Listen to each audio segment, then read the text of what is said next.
also here, so people know they've come to the right place. Okay.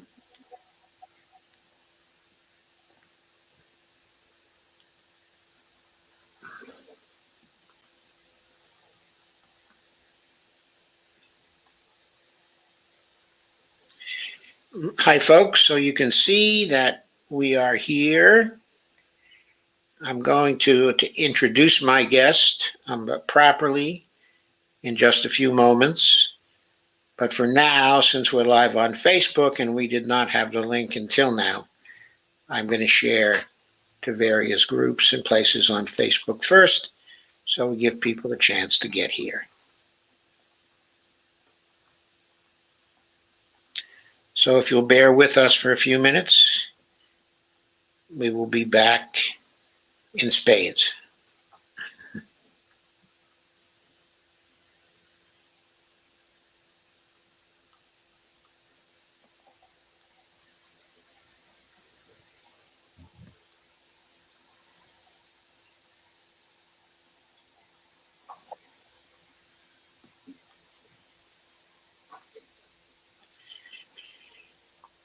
If as many of you can share as possible, that would be a big help.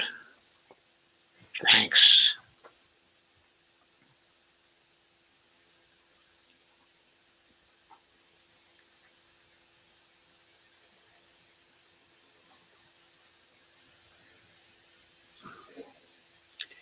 Hi, Jeffrey Denton. Hi, Dolores. Good to see you both here.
Okay, everyone. Thank you for being patient with us. And thank you for coming.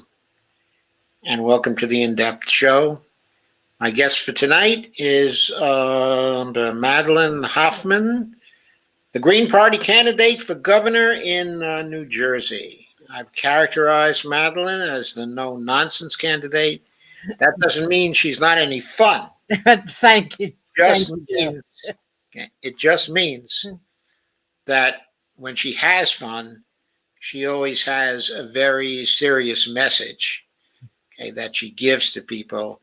What I mean by no nonsense is that you won't find any cliches with her, and you won't find any word salad either with Madeline.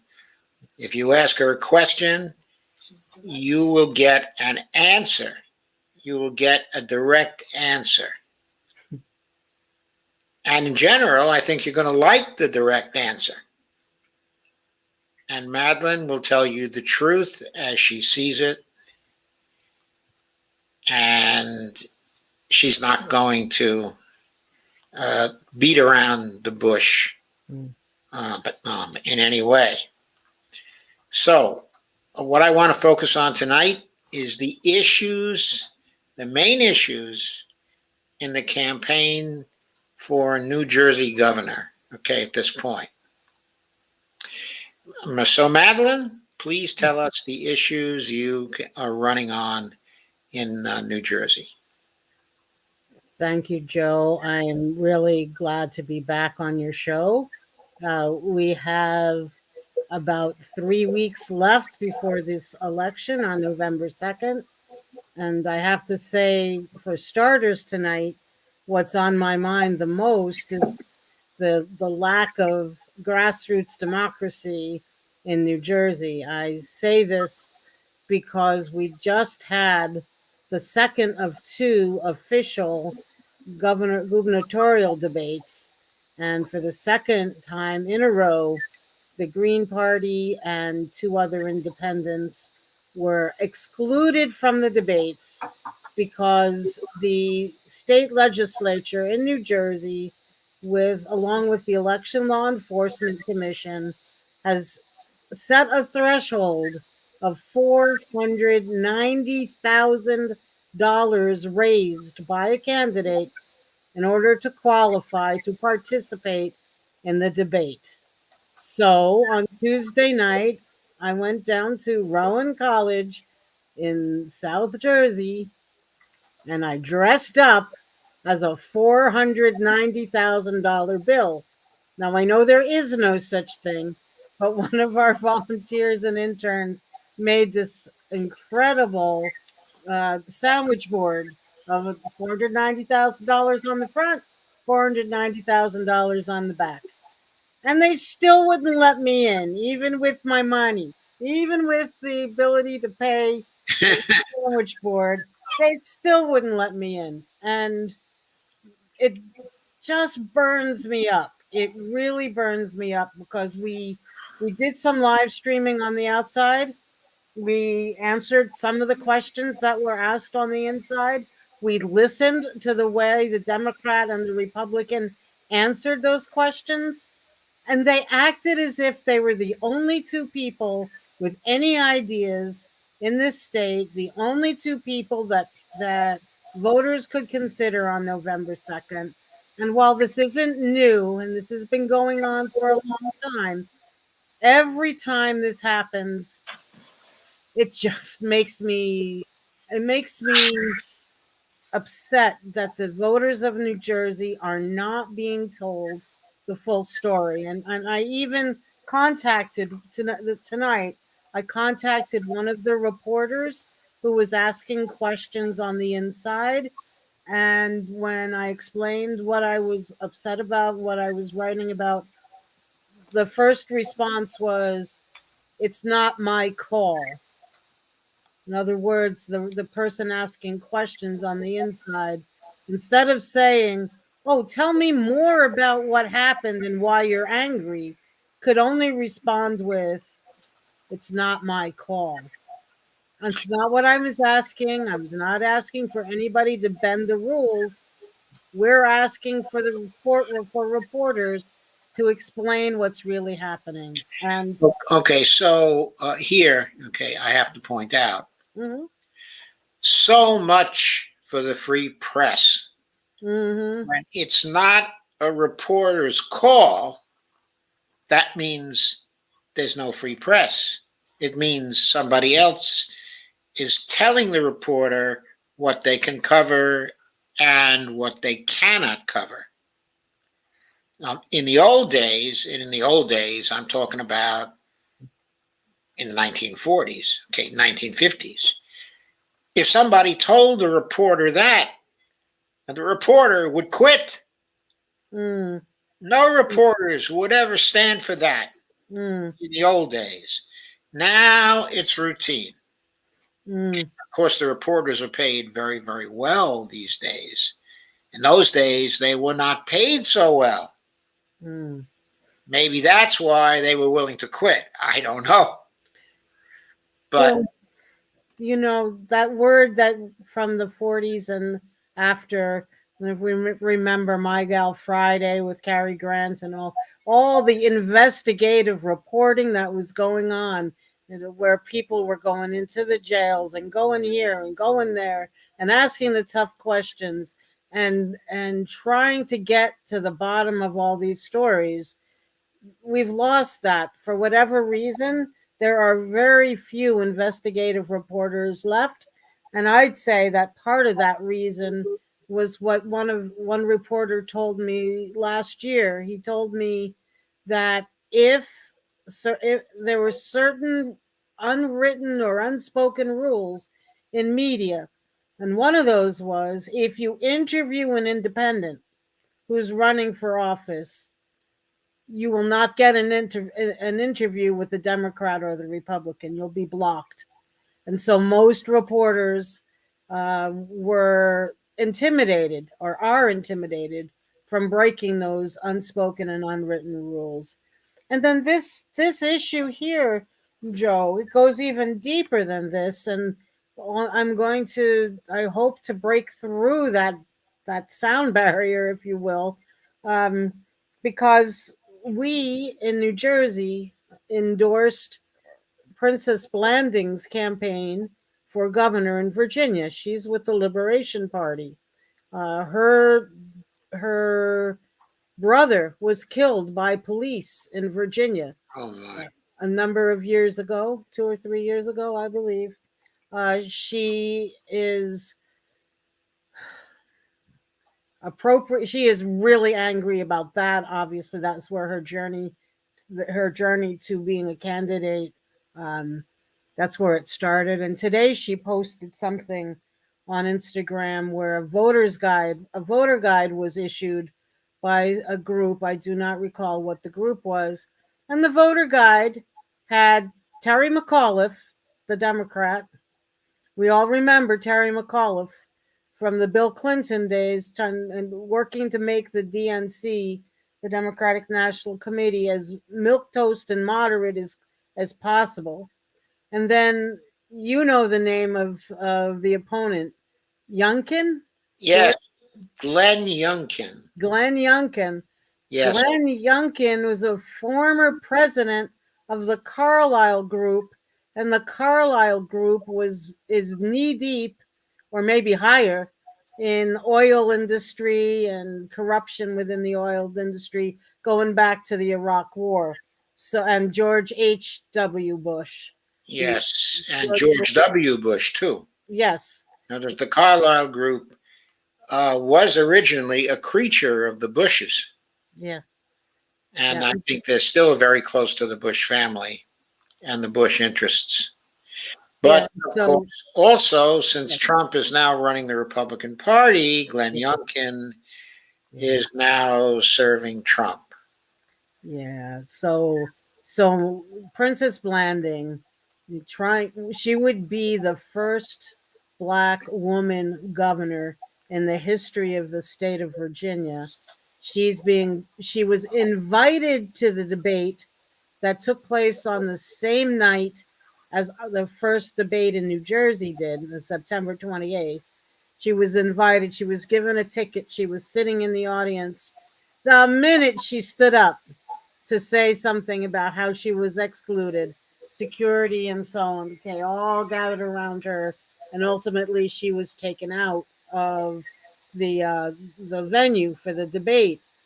So she was not allowed to be on the stage. She was not included in a voter guide that went out.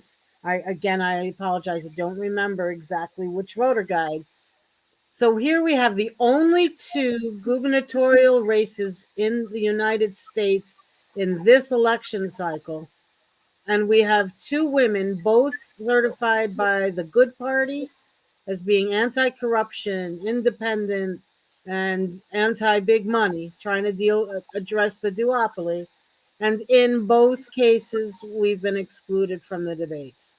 And so I endorsed her candidacy. She endorsed mine, um, because this is news, and this is, in my mind, it's news. It's historic, where we have people who are doing the best we're doing the best we possibly can to break the two party that's one party stronghold on our political system, because as long as as that's in place, the two candidates that I heard Tuesday night so-called debating issues, they're not debating them at all. They're just exchanging barbs back and forth.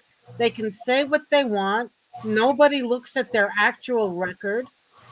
They say, we did this and we did that, or we're going to do this and we're going to, and nobody's there to say, are you sure? Let's take a look at your record, Governor Murphy. Let's see how much you actually did do on the things you promised. Yes, and Governor McAuliffe, the same for you. Let's look at your record, Governor McAuliffe. Yes. Yes. I haven't been following his record very much. I would assume it's filled with rhetoric and not a lot of action that helps the people. That is quite true. Now, while he was governor, the state, certainly went along in an orderly way, fairly orderly way, and he had some good times to talk about. He did pass, a few, he did pass a few measures that were important from the viewpoint of gender equality. Mm-hmm.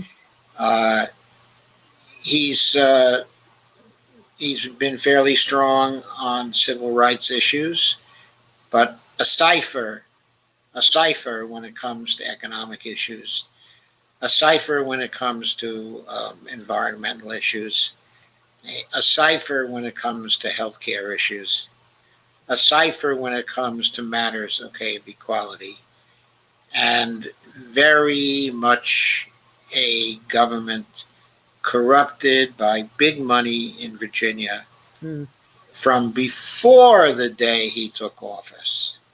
Yeah. He was able to run and he was able to win here because of his fundraising capability. That was originally developed, obviously, for the Clintons. He's totally a part of the establishment. And as a fundraiser for himself,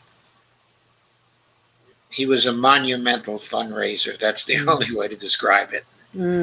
Completely in the pockets of the large businesses here in this state, especially in Northern Virginia.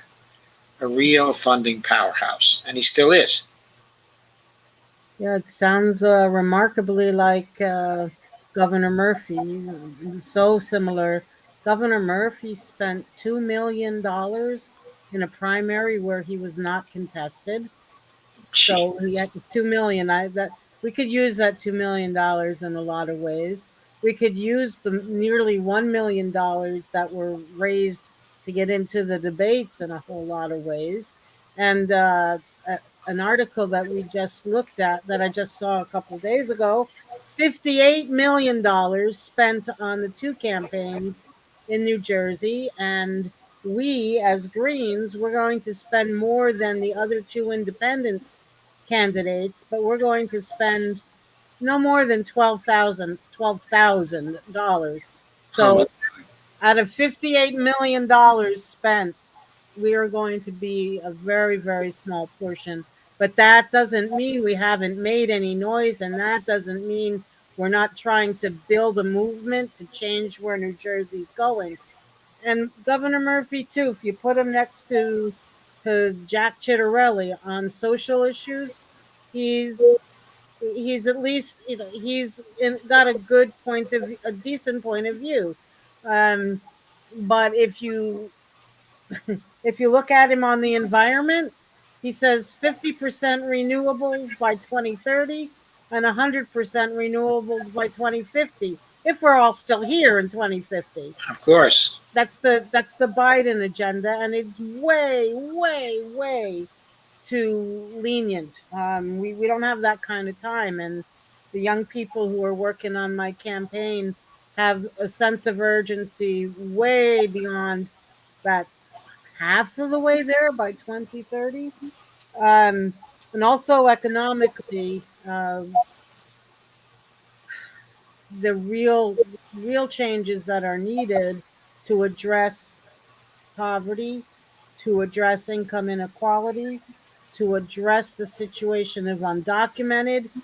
He got $40 million of CARES Act money, which isn't very much to begin with, but he got 40 million, and what he's talking about doing, even if he's done it, I don't think he's even done it yet, is to give $92 per family of undocumented workers. $92 for 18 months of pandemic, of the pandemic. So he's not representing immigrants, undocumented. Um, his view on civilian citizen review boards for police, um, his views on single payer health care or health insurance. I see that red beret on your head. I know where you stand on that issue.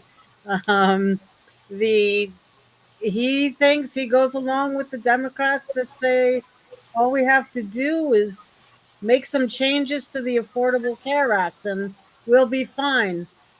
I don't understand how, in the middle of this pandemic and maybe coming out on the other side, how any elected official could say with a straight face that the Affordable Care Act is the answer, because it is not. So there are more issues that we can talk about one by one as the night goes on, but your description of McAuliffe, it matches so well the description of Phil Murphy. Um, you can't argue with everything they do, but there's a lot of things they're not doing. And the other issue that really goes to the heart of the issue of restorative justice and addressing years of discrimination is the legalization of cannabis. Our situation here. Governor Murphy had promised that within the first 100 days of his administration, cannabis would be legalized. It is now 19 days. It's the 14th. 17 and 2. Yes, 19 days before the election. Not a single person has legally smoked cannabis in New Jersey since Governor Murphy took office. The cannabis legalization, so-called legalization, doesn't allow for home grow, doesn't automatically expunge people's records. I mean, the list goes on of the ways in which he did not deliver what he promised and what's necessary to right the wrongs of discrimination for the past 20 years, 30 years, 40 years, discrimination in the war on drugs. Yeah, I mean, I'd say it's for longer than that. It probably goes back to the 1930s. Yeah, probably. It's been used as a tool of oppression, but I mean, a tool of racism actually, Yes. since the 1930s. Yeah, so the war on drugs you're talking about, or I specifically? am I'm talking specifically the outlawing, okay, of marijuana, Mm-hmm. but during the 1930s, Yeah. okay, and using essential arrests, but based, okay, on marijuana usage against the black community. That's Yes. been going on for a very long time. But J. Edgar Hoover started it, Mm. and it went all through the 1940s and the 1950s, okay, in those years. I was studying the issues of drug use. For a while, I was working for a research outfit. I studied this during the middle 1960s. Mm. And it was known then that compared to other drugs we indulge in each day, okay, Right. that marijuana is a relatively harmless habit. The research was not so good then on some of the beneficial effects, of Right. marijuana. But it was quite clear that there was no reason to oppose the legalization, of marijuana for anyone who did research in that field Mm. during from 1965 and after. The federal research on the subject is ambiguous, that there was nothing in back of making it a criminal offense to use marijuana or to sell marijuana. It's been known since that time. It's taken almost 50 years to legalize it, even though the research showed that in the middle 1960s. Well, and Incredible. it is, and it's in New Jersey, just specifically because it is now, as I said, 19 days before re-election, as opposed to 100 days after election or after taking office. No, there have only been 12 licenses handed out for people to be dispensaries for medical marijuana, and none. I repeat, none, zero licenses for African American owned companies or Latino owned companies, black or brown owned companies, or women. So when you think about this brand new industry that's going to take off at some point in the near future, so far nothing has been done that's going to change the economics of it. The people who are going to benefit are the people who've gotten their feet in their foot in the door now. There's Canadian corporations buying up land in New Jersey. I was in Colombia this past summer, and there was similar Canadian companies trying to muscle their way into the markets for cannabis production and sale. Actually, have been endorsed by someone who is working in the field, who also has a medical practice here in New Jersey, a Colombian American.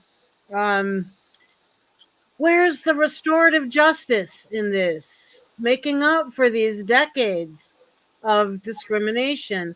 If no one has a license to run a dispensary, if no people of color can break into the industry, if we can't home grow, and if Canadian corporations are getting all the incentives to muscle their way in, where are we?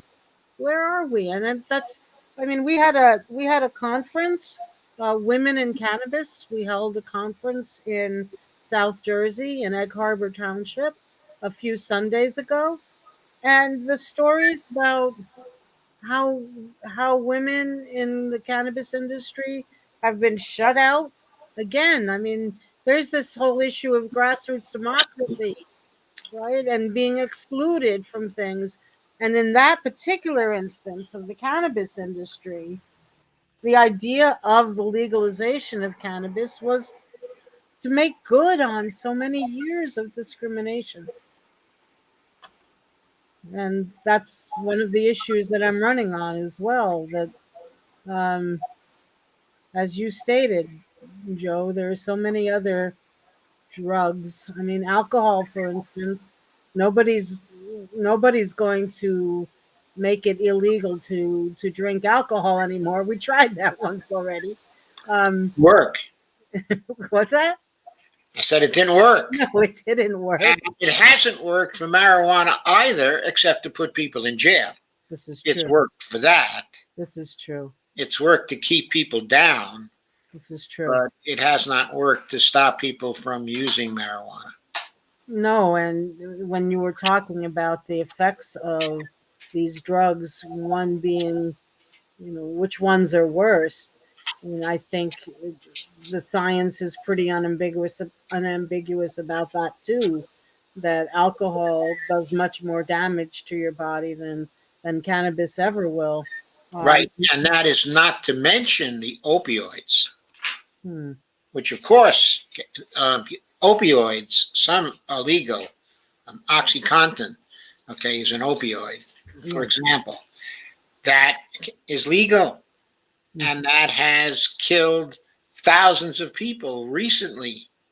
Mhm. There are no such statistics for cannabis, okay, Mhm. at all.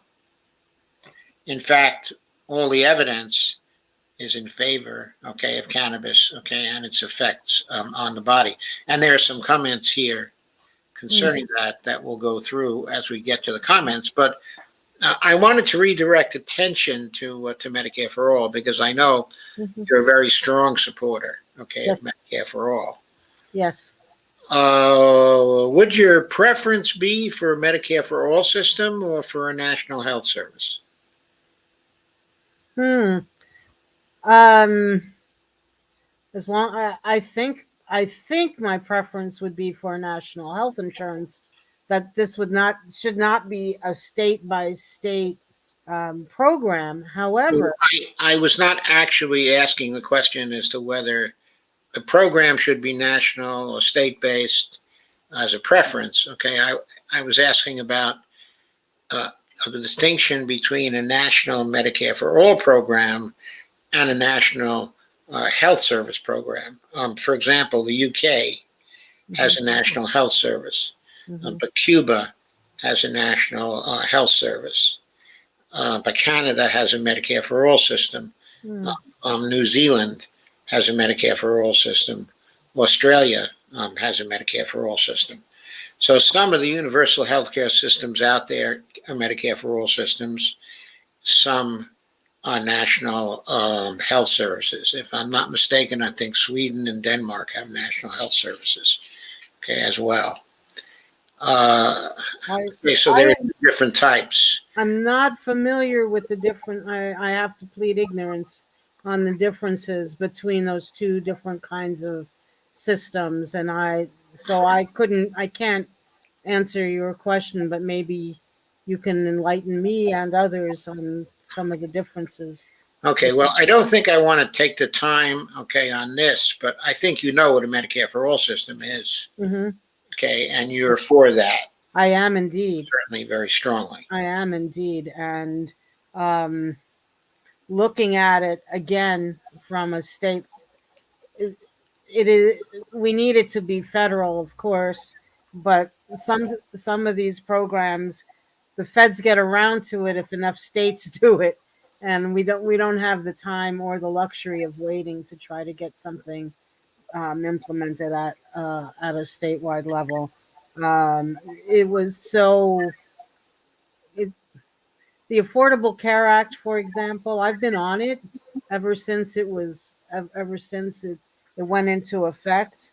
I benefited from it at least a little bit at the beginning, but those elected officials who say that, like Governor Murphy, who say that all we have to do is tweak it, make some changes to the Affordable Care Act, and we'll have the kind of health care program we need. They don't know what they're talking about, because all the Affordable Care Act is doing is lining the pockets of the insurance companies and taking money out of our pockets.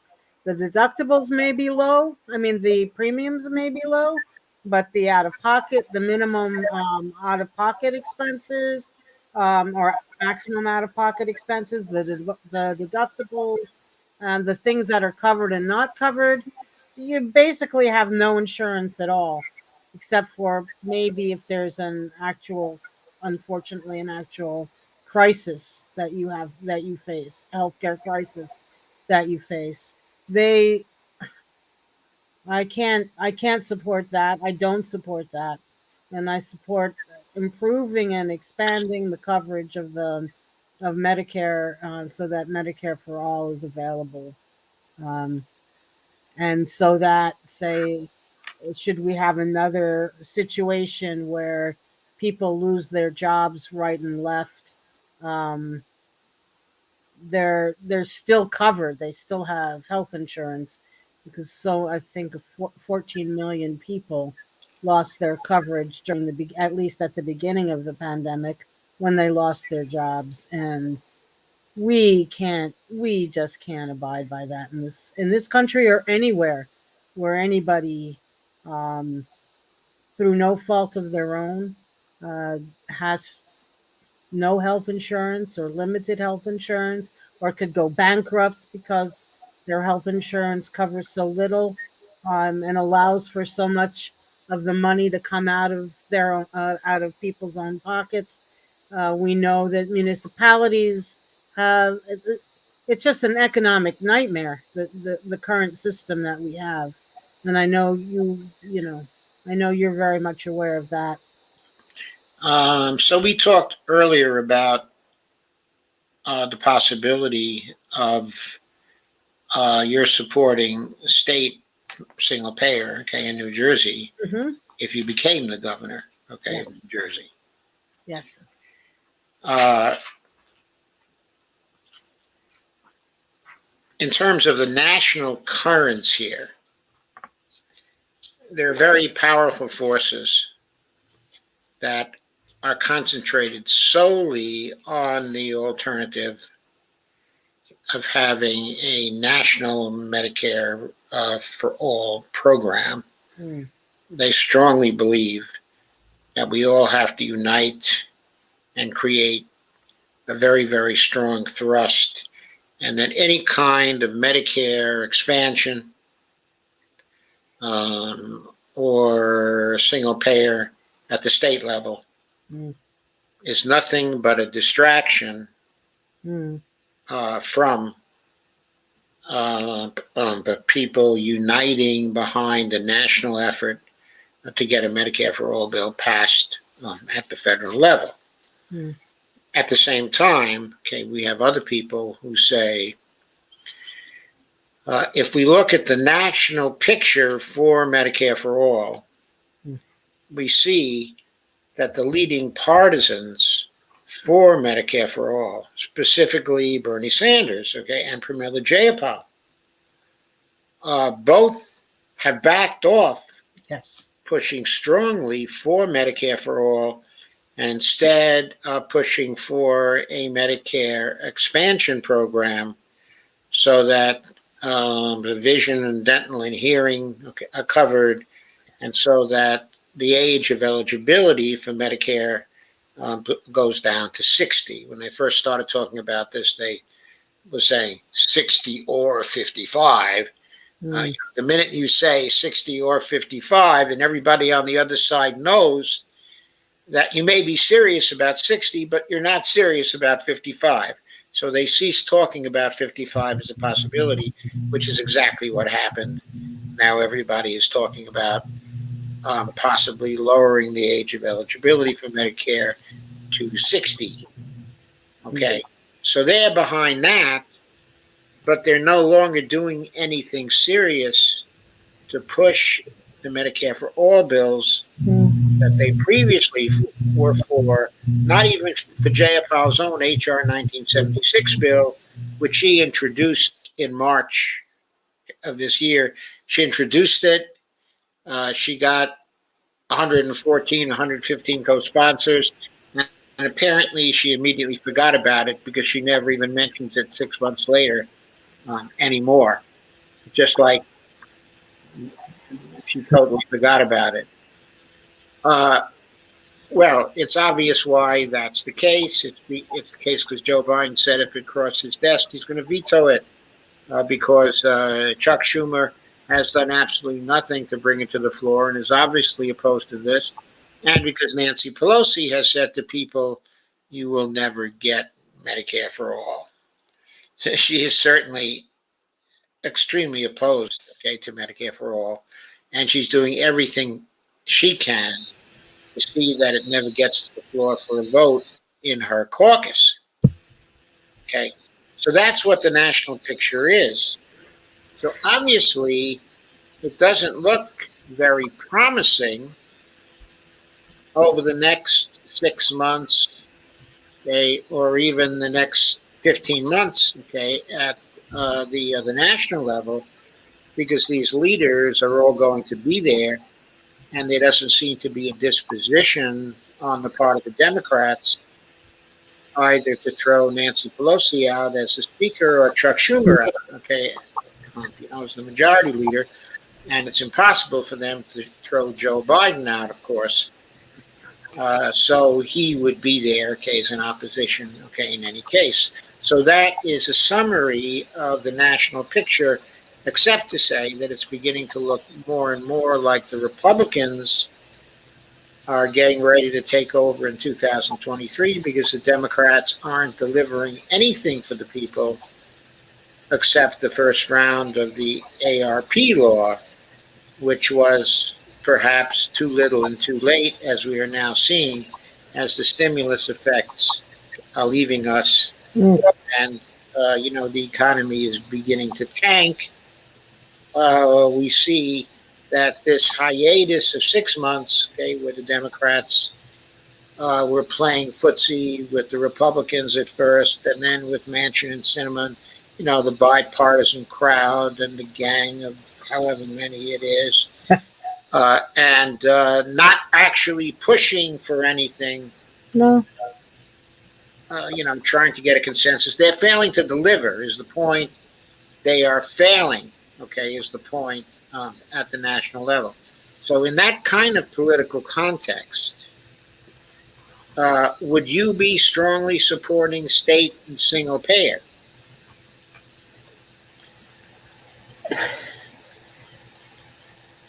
Let me put it this way, because these are specifics that I'd need to look at a little bit more before I could say, before I would know exactly what I was saying when I said yes.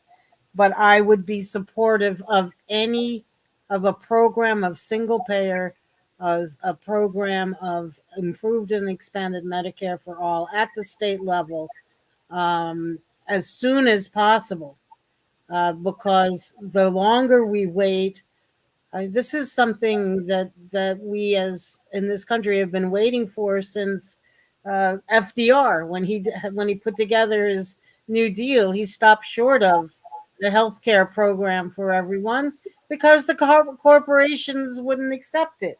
So this is not like a debate that started last year or in 2016 or in 2020. I mean, it's been a debate going on in this country for many years, and I don't understand.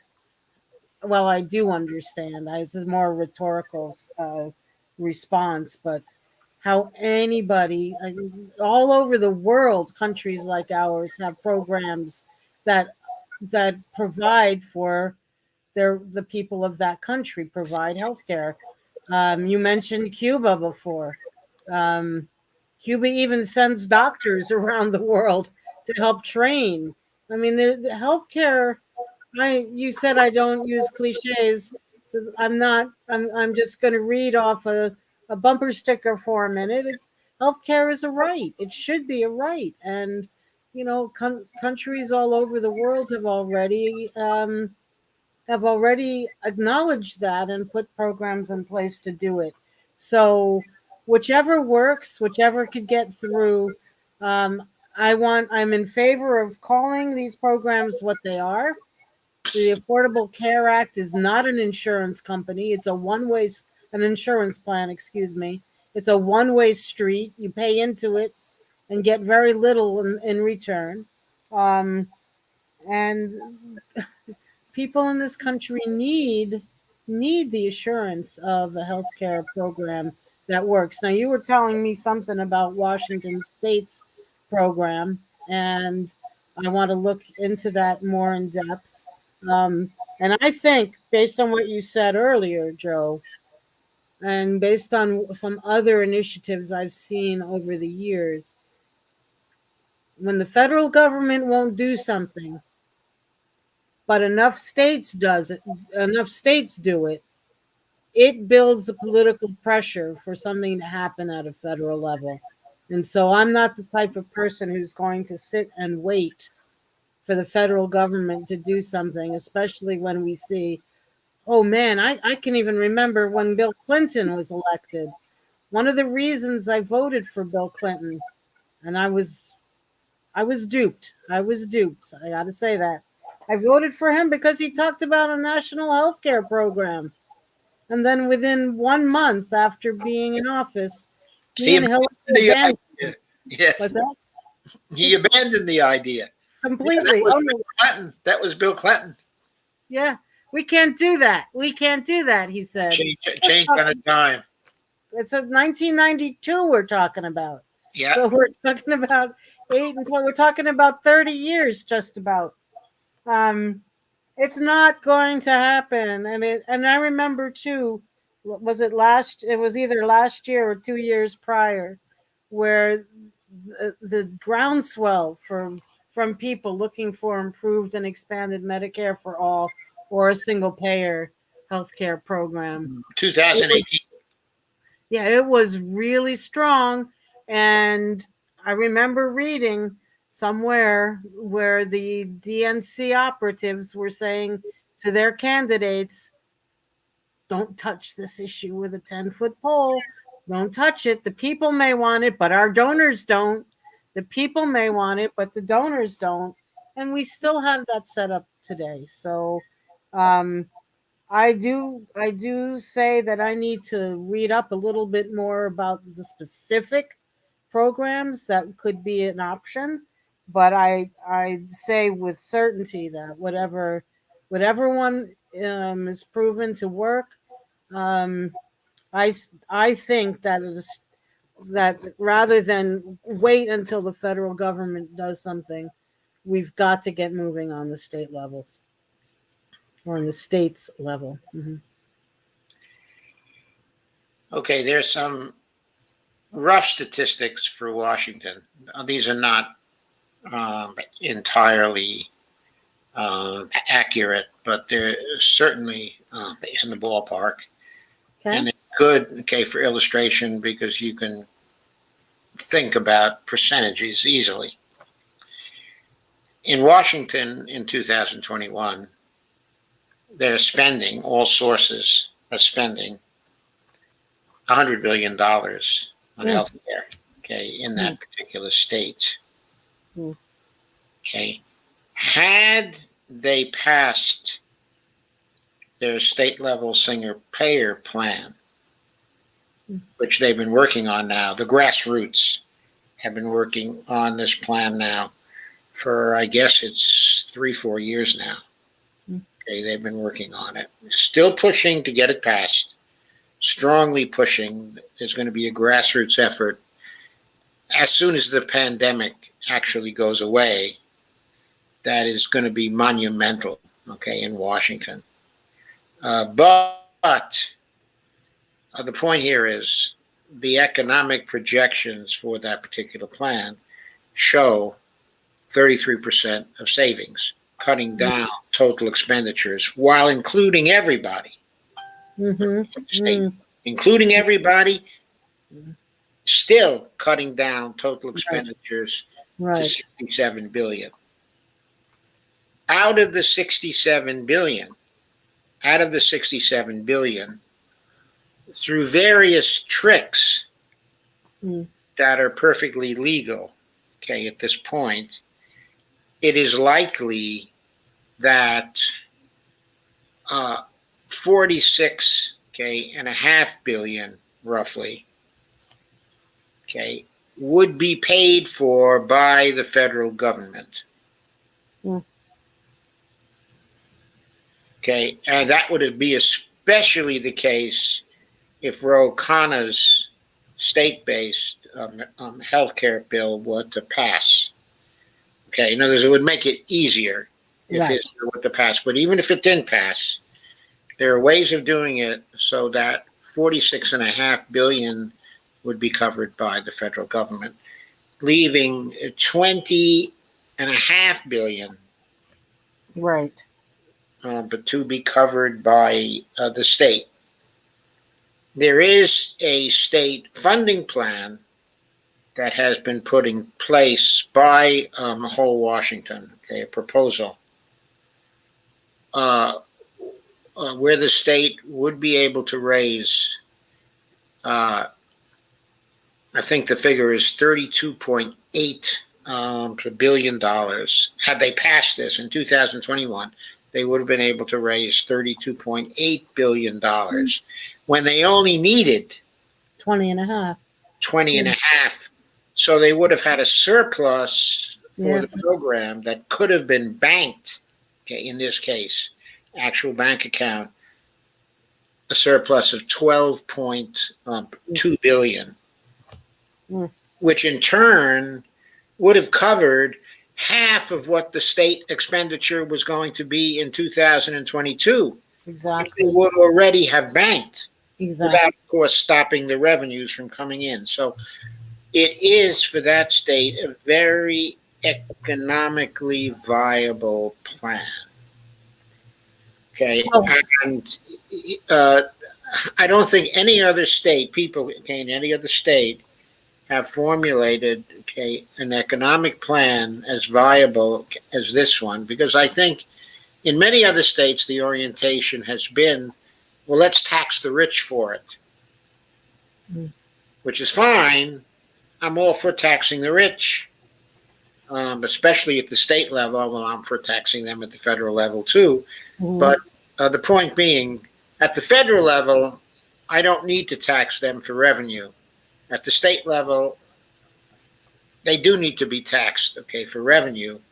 But for a state level single payer bill, it's more important to get that single payer bill in place and to have a viable financial plan for it, because you save many lives and the benefits are very great from the economic point of view as well. Yes. Bankruptcies that are saved, the mortgage foreclosures that are saved, Yes. the divorces, okay, that are saved. All of that is saved, okay, at the state level. Why get into a fight with the rich Mm. when you can tax them through the employer payroll route? Okay, Mhm. they will be paying some taxes actually through that particular route, but it will be a good trade off for them because they'll pay Yes. less than they're paying now. But also for the employees, it's a very good deal because their overall costs will be less, Go okay, than down. they are now. Yes. So why stand on ceremony? Why not pass such a bill as soon as you can get it but through? Approach things that way. Don't approach it through the idea of trying to tax the rich to pay for the whole thing. Well, there are, yeah, that's a very sound analysis, Joe. And in New Jersey, we are working on, as a Green Party in my candidacy, we're working on an alternate state budget, and we're not quite done. We're not quite ready to release it, but one part of it is has to do with healthcare costs, and I think I'll take a look at it and see what what's involved. I know we're talking about freeing up some money from charter schools, where the government costs on charter schools. We're talking about increasing the share of corporate taxes. But in New Jersey, corporations now pay about 12 to 13% of all municipal revenues and state revenues, whereas 50 years ago, that percentage was way up, Way 70%, 80%, much greater. And and I know that because the tax bills have favored corporations, that when municipalities can't do what they're supposed to do, those same corporations present themselves to the municipal government and say, "Hey, I'll do that. Pay me." And a lot of that is in healthcare. A lot of that comes through in these privately owned healthcare companies whose bottom line is profit. It's not taking care of people. It's making a profit for their companies. So I yeah. think I really I need to look more carefully at Washington's plan. Um, but the bottom line, we both agree. What would it do for your campaign? going to save people a lot of money at all levels. Yeah. Right. But in terms of your campaign, okay, Mhm. what would it do for your campaign if in the closing days, okay, if Mhm. you could say that as governor, you would propose a single player plan for the state, okay, of New Jersey? I think it would mean a lot. We've already said it. We've already said it, but we haven't rolled it out with a lot of detail. And we've always couched it in, with a disclaimer of sorts, which is, this governor is a state level position, not a federal position, and so we know that we can't do what needs to be done like a federal bill. But we have said it, and we're the only ones who are. Libertarians aren't going to say it. Democrats, the Murphy isn't saying it. Aren't going to say, Santelli but certainly if you rolled out a serious proposal, Mhm. Yeah, it just possibly could be news. yeah, and if we then also um, linked it to our state budget plan, which would be for some other measures, cost saving measures, and more Right. That services. is exactly what I had in mind. Yeah. If you could build in Yes. to your state budget Yes. uh, the single payer plan, Yes. and you presented it, okay, in that way, that would probably be news for New Jersey. I think it would be, and it's consistent with what we've been saying all along. We've done. I forgive me for not having all the figures in my head, but we have had research done on how much money would be saved at the municipal level by implementing such a plan. So, um, and municipal and all the way up the line. So, um, this would be very. I'm very grateful for the information, and I want to look more carefully. And maybe somebody from the state of Washington would want to. Um, I be quoted in a press release or Okay, I coming think to I somewhere. can say in confidence that there would be people who have been very close to or part of developing the Washington plan Hmm. that might be very interested in giving you a helping hand with this and in giving you whatever support that you needed Okay. to make this a reality, okay, in the coming days. Yeah. But Mhm. Laura Fielding and Lisa Theobald both are here, and Lisa said Madeline has my full support. She's great. Wish she was here in Pennsylvania, Ah. and I suspect that if you wanted her to, that Lisa could be on the phone with you tomorrow about this. All right. I See the mean, problem, and Lisa is the operations director, okay, of the Red Berets. yes. As a matter of Yes. fact, okay, and Laura, okay, is the executive director. Laura was here earlier. I haven't seen her usual comments. She said hello at 9:07. She may have gone away for a while, but she may well be back actually before we end this. But I think she'd probably be glad to get involved here as well. But okay, we've talked about this, okay, a good deal, and I think we have, your general outlook on this.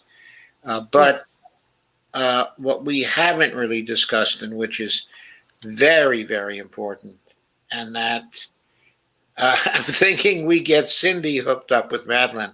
Cindy is Cindy Jacobs, uh, okay, who's with Whole Washington, Okay. out in Washington, and she was the legislative expert that did so much to put together both the Washington bill, okay, that's in the legislature now, okay, and also the initiative, which Ah. is more likely to be actually be passed first in Washington, okay, because there is an initiative by procedure for getting around the opposition in the state Senate and state Yes, House that, of course, you yes, always get because these people are bought by their donors. that's right. And Washington, As a Green Party candidate, I'm not bought by yes, any of of those course, forces. That's right. yes, of course. But anyway, though, Cindy Jacobs. Uh, okay, if Lisa thinks that she could hook you up with Cindy Jacobs, Hmm. she knows everything there is to know about the details, okay, of the initiative, and a lot that can be known about the economics of it as well. The person who knows the most about the economics of it is Jerry Friedman, of course, Right. because he did the study. But I know a good deal about the economics of it as well, and Cindy does too. Okay, but let me not stay on this for any longer because the eco socialist issues Yes. are extremely, extremely important. And I Yes. do want to devote, okay, a lot of time to that. Okay, so let us get to that, Madeline. Yes. Well, the Green Party was the original author of the Green New Deal in I the know. person of Howie Hawkins, who was the Yes. Green Party candidate for president last year. Um, and it was always considered to be an eco-socialist Green New Deal, and it always had a component in it of cutting the military budget. When we talk about different sources of money to fund these kinds of initiatives that we're talking about. And I always, because I was a peace and justice activist for 20 years, my mind always goes to the overbloated military budget, and also to the fact that just a couple of weeks ago, the legislature once again, the national Congress failed in the House of Representatives, I should say, failed to pass even a 10%, a lousy little 10% cut. But in the military budget. It still would not go through. So, um, so you put with the eco-socialism that we put forward in New Jersey, there are several elements to it. One is the economic sustainability, the other is environmental sustainability, and the third element is addressing the issue of the bloated military budget. And in New Jersey, we all lived through, not that long ago now, Hurricane Ida, the remnants of Hurricane Ida. And we saw 9 feet 9 inches of water running through the streets of Bloomfield, where I used to live. And we saw flood after flood after flood. And that is also, I mean, okay, the climate change issue is real, and that's something we're addressing. But we also have in New Jersey a problem of overdevelopment. We have buildings and high rises that are being built where once there was ground and earth to absorb the rains as they fell. So this issue touches on everything: overdevelopment, gentrification, finding homes for or shelters for people who have none at this point. All these issues go hand in hand, as well as a workers' bill of rights. And the workers' bill of rights includes the healthcare kind of healthcare program we're talking about, as well as, oh, don't say this to Mr. Murphy, a living wage, not a minimum wage. And there's still people who think that a $15 an hour minimum wage is going to solve our problems.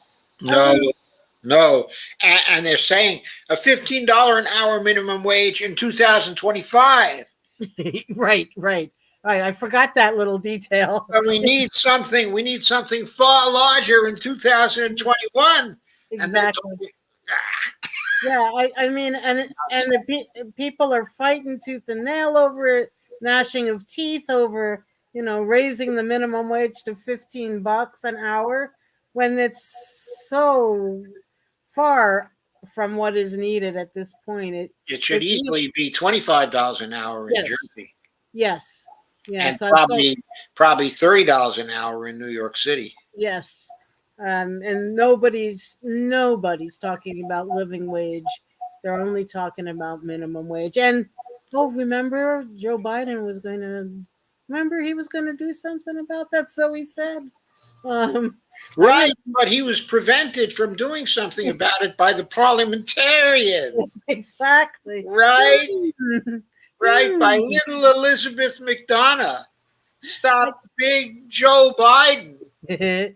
to me, it just sounds like he was looking for an excuse. Any excuse out there, real or imagined.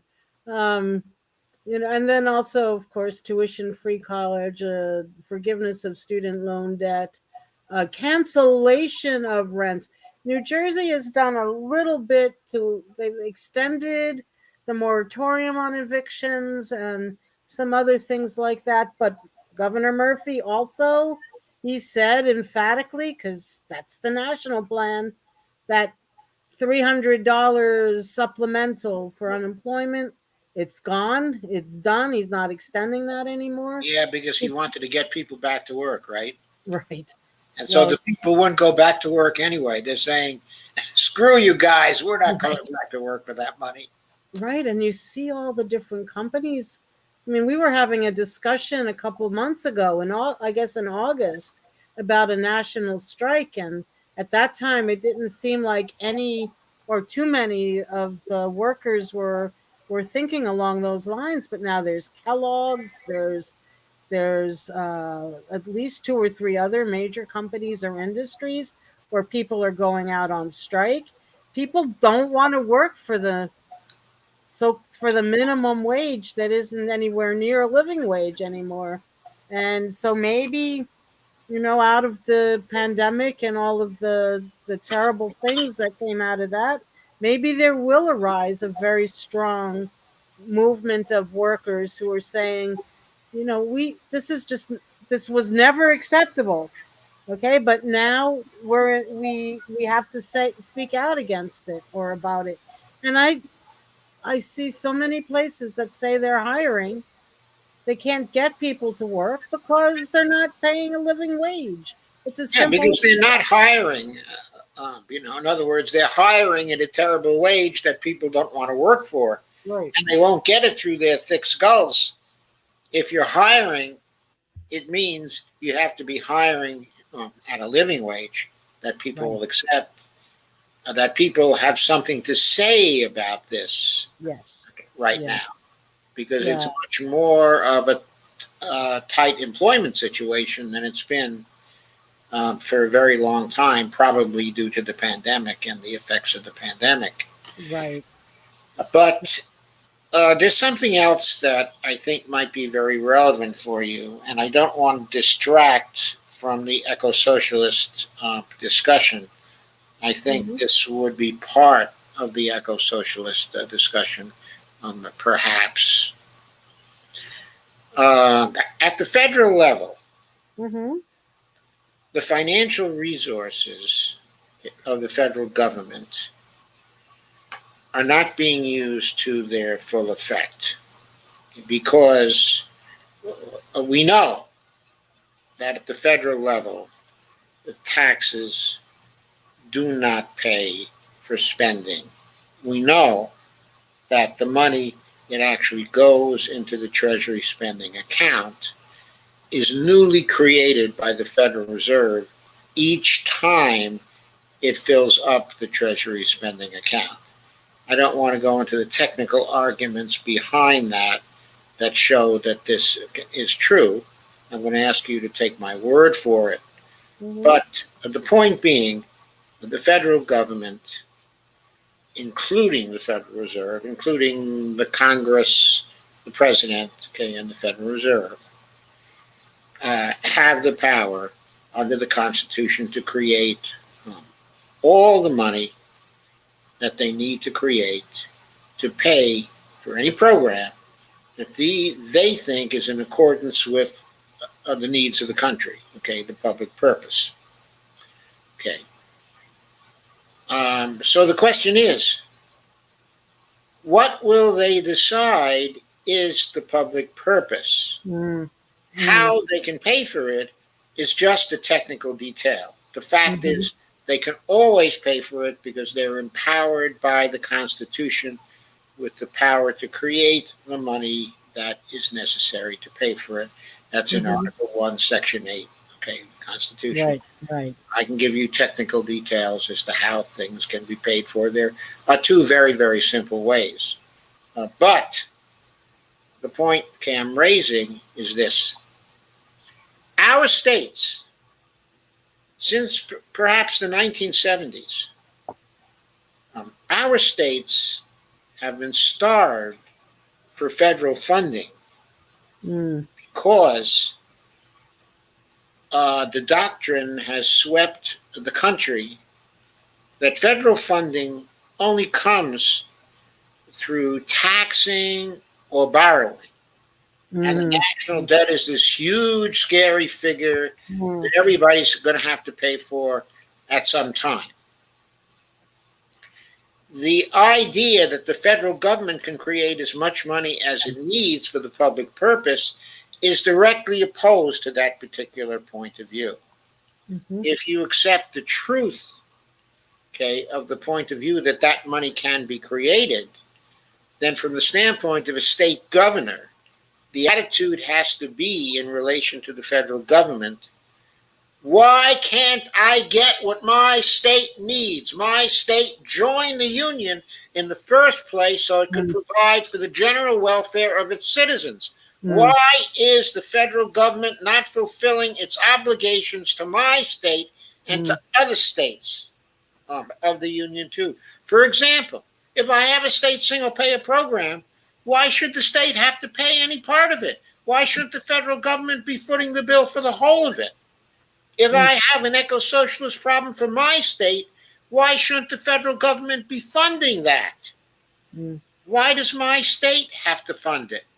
I think there should be conflicts over this between the states and federal government. But all the state governors are compliant and complacent and just willing to accept any little bit of handout they get from the federal government.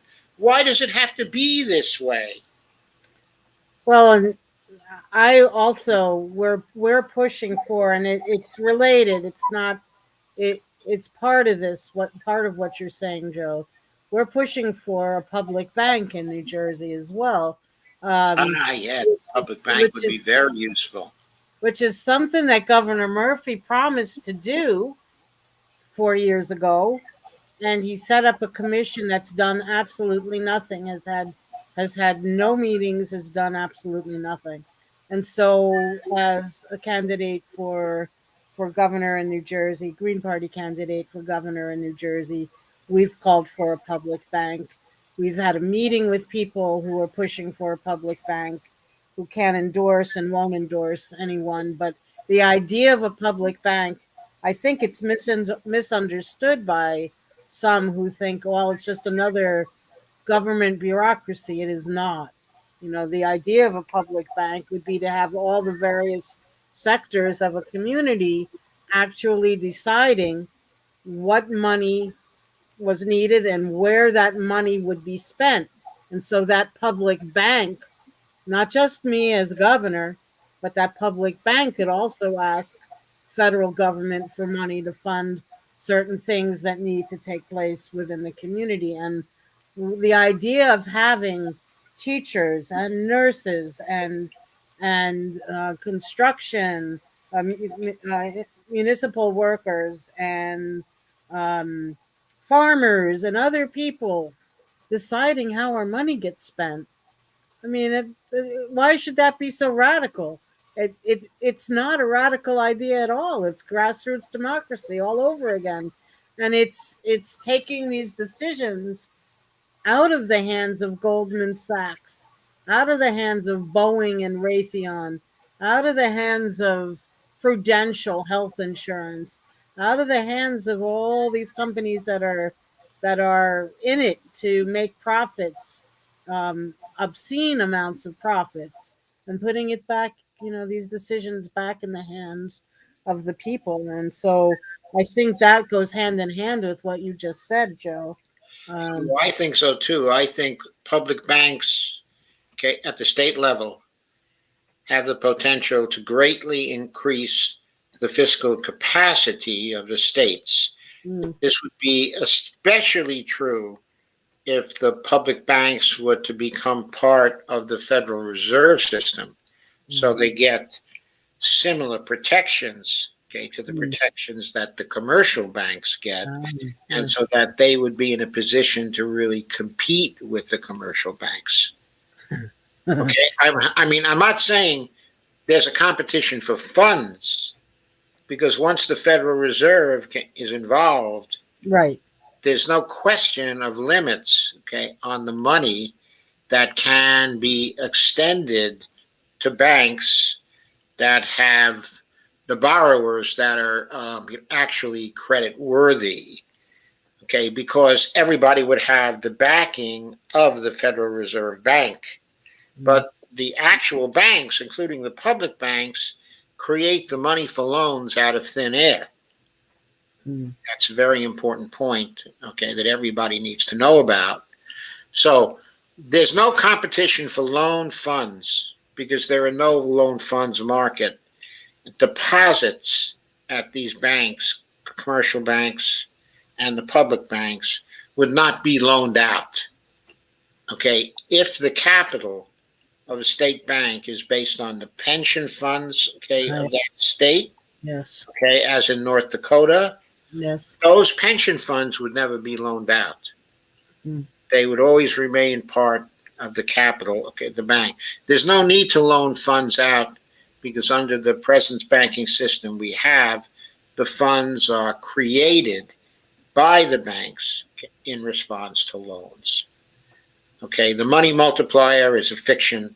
It does not operate. I can explain that, okay, at mm. some other time. It is not a reality, however. But So, having a bank like that as a public bank greatly increases the flexibility and fiscal capacity of states, mm, greatly helps states to get through economic crises that states can have, and even in certain situations can create the possibility for states to have script when they need to have script, when they use, need to have script to get them over rough spots mm, in states. But there are many people who have been thinking about public banks and the functions, okay, of public banks and what they can do to help states and what they can do to help states to implement eco-socialist types, okay, of programs. right. Yeah, I mean, you just had. It's funny you should say bring it back to eco socialism because I was just thinking of the banks, commercial banks, and their involvement in pipelines, and especially Line 3 in Minnesota. There's going to be a rally tomorrow, I believe, at Chase Bank in New Jersey, pointing to the fact that bank is investing in that pipeline. New Jersey, I want to say that I think Phil Murphy took the coward's way out because there was a Penny pipeline that was being considered, and it was rejected and then it was reconsidered, and the proposal was back on the table, and Penny's pipeline withdrew its proposal for a variety of reasons, and then Phil Murphy said, "Yay! Look what they did." Instead of actively denying them a permit, saying that this state isn't open for that kind of business anymore. Hmm. This state is not going to allow for pipelines to be built. And this, there's another one that's still being considered in New Jersey. I've talked about how it from the beginning I would say no, a moratorium or just a flat out ban on any more pipelines through the state, any more power plants that use fossil fuels. I have no problem saying that. Um, we just passed Indigenous Peoples Day just this past Monday, and they're the ones who are generally being victimized by these pipelines, especially in the Midwest. Um, and we need banks, we need people, community banks, public banks, who will not allow funds to go to subsidize that Yes. kind of construction. We're not allow funds to not allow a company that wants to build a new office building in Newark or a 23-story high rise in Newark, not allow them to build if they're going to require tax abatements, or if they're going to kick out the current residents to bring Yes. in the wealthy residents.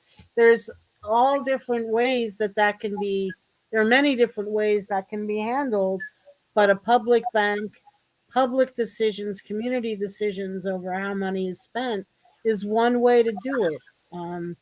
And as I said, when you said eco socialism and public, and we were talking public banks, I immediately thought of how banks are, where they're investing and why they're investing there, and how these are private decisions that are affecting our environment, people's livelihoods, that are discriminatory on top of everything else. That has to change, and I would be pushing for that kind of change. Yes. And that would be a very good kind of change. And I'm all for public banks, for state banks. But North Dakota, of course, has been extremely successful. Okay, in its public bank, it's still the only one in the United States. It's been in existence for more than 100 years now. Mm-hmm. Okay, and it's not a part, okay, of the Federal Reserve System. They have some kind of correspondent relationship of some kind. I'm not even sure how that goes, but a public bank that actually became a full part of the Federal Reserve System would be an immensely powerful force, okay, in any state. Um, have you been talking to advocates for public banks? Yes. Uh, Yes, and that's we I and my running mate Heather Warburton, who's a strong advocate for public banks, ah, who knows a lot about MMT, modern monetary theory. She's really behind the push, excuse me, for public banks, and we were appalled at the lack of progress that's been made by Governor Murphy. I mean, his promises are just that, they're lying in a heap. Many of them, they're just lying in a heap on the floor. Um, yes, of course, that's a common pattern for the promises of Democratic candidates for office. I want to, if I have a minute, Joe, I want to add one more subject to the. Oh, It's you certainly have a minute or it's more. We can go on for longer. Yeah, I can't, I don't know if my voice will last that long, but we have another investment issue on the table in New Jersey that will probably spark a lot of anger and probably a little, some controversy also. Yeah, it's getting late. I can't, um, but the state of New Jersey legislature under Chris Christie passed a bill in 2016 that made it such that if a company was in some way, shape, or form participating in a boycott of the state of Israel, that the state of New Jersey would have the right to disinvest from that company. And we have a situation in New Jersey where Ben and Jerry. So I was protesting that bill back in 2016. A lot of other people protested it as well. Muslims and Muslim and Jewish organizations alike. But the bill passed and was signed anyhow. Well, now when Ben and Jerry's this summer in July, announced that they were not going to sell their very popular ice cream to people who were living in settlements in the occupied territories of the But Palestine. occupied territories of Palestine, this bill um, went into effect, and the financial people in the Murphy administration started to research what happened. And Ben and Jerry's parent company, Unilever, is located in New Jersey. And these financial people from the Murphy administration concluded that this was participation in the BDS movement, and therefore they want to disinvest from Unilever in the amount of $182 million of pension funds. And of course, my administration would not allow that to happen. Companies can. Well, actually, that might not be such a bad idea if the 182 million in pension funds was going into the state public bank. Yes, but it's not. At this point, it's penalizing Ben and Jerry's. Yes. Penalizing Ben and Jerry's because yes, I don't really want to penalize Ben and Jerry's. They're a very good company, but well, and they had the courage to take a stand, in regard to the Israeli occupation of Palestine. But yes, I mean, in another scenario with other, with things being organized in a different way, you disinvest from a major company, yes, and put it into a public bank, yes, but not in this case. The way the public bank in the state of North Dakota started is that they took the pension funds of state workers and used them to capitalize the bank, of North Dakota. So that was the original capital basis, of that bank. Well, you see, I ran for governor once before. I ran in 1997, and I ran against Christy Todd Whitman and Jim McGreevey. And Christy Todd Whitman was running. This was after Governor Florio had threatened to raise taxes, I think by something in the area of $22 billion, give or take. And the whole establishment in New Jersey jumped down his throat. A new radio station was set up, hands across New Jersey 101.5, which has been a conservative voice ever since. And so Christy Todd Whitman, when she was in office, she raided the state's pension fund in the order of $22 billion, pretty much the exact same amount of money that Governor Florio was going to raise by taxes. I think it was billion and not million, but my memory might be off a little.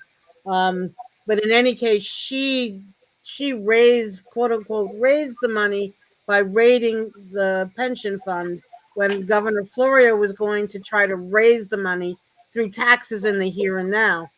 Okay, and so the state of New Jersey is still paying off the interest on that, on raiding the funds.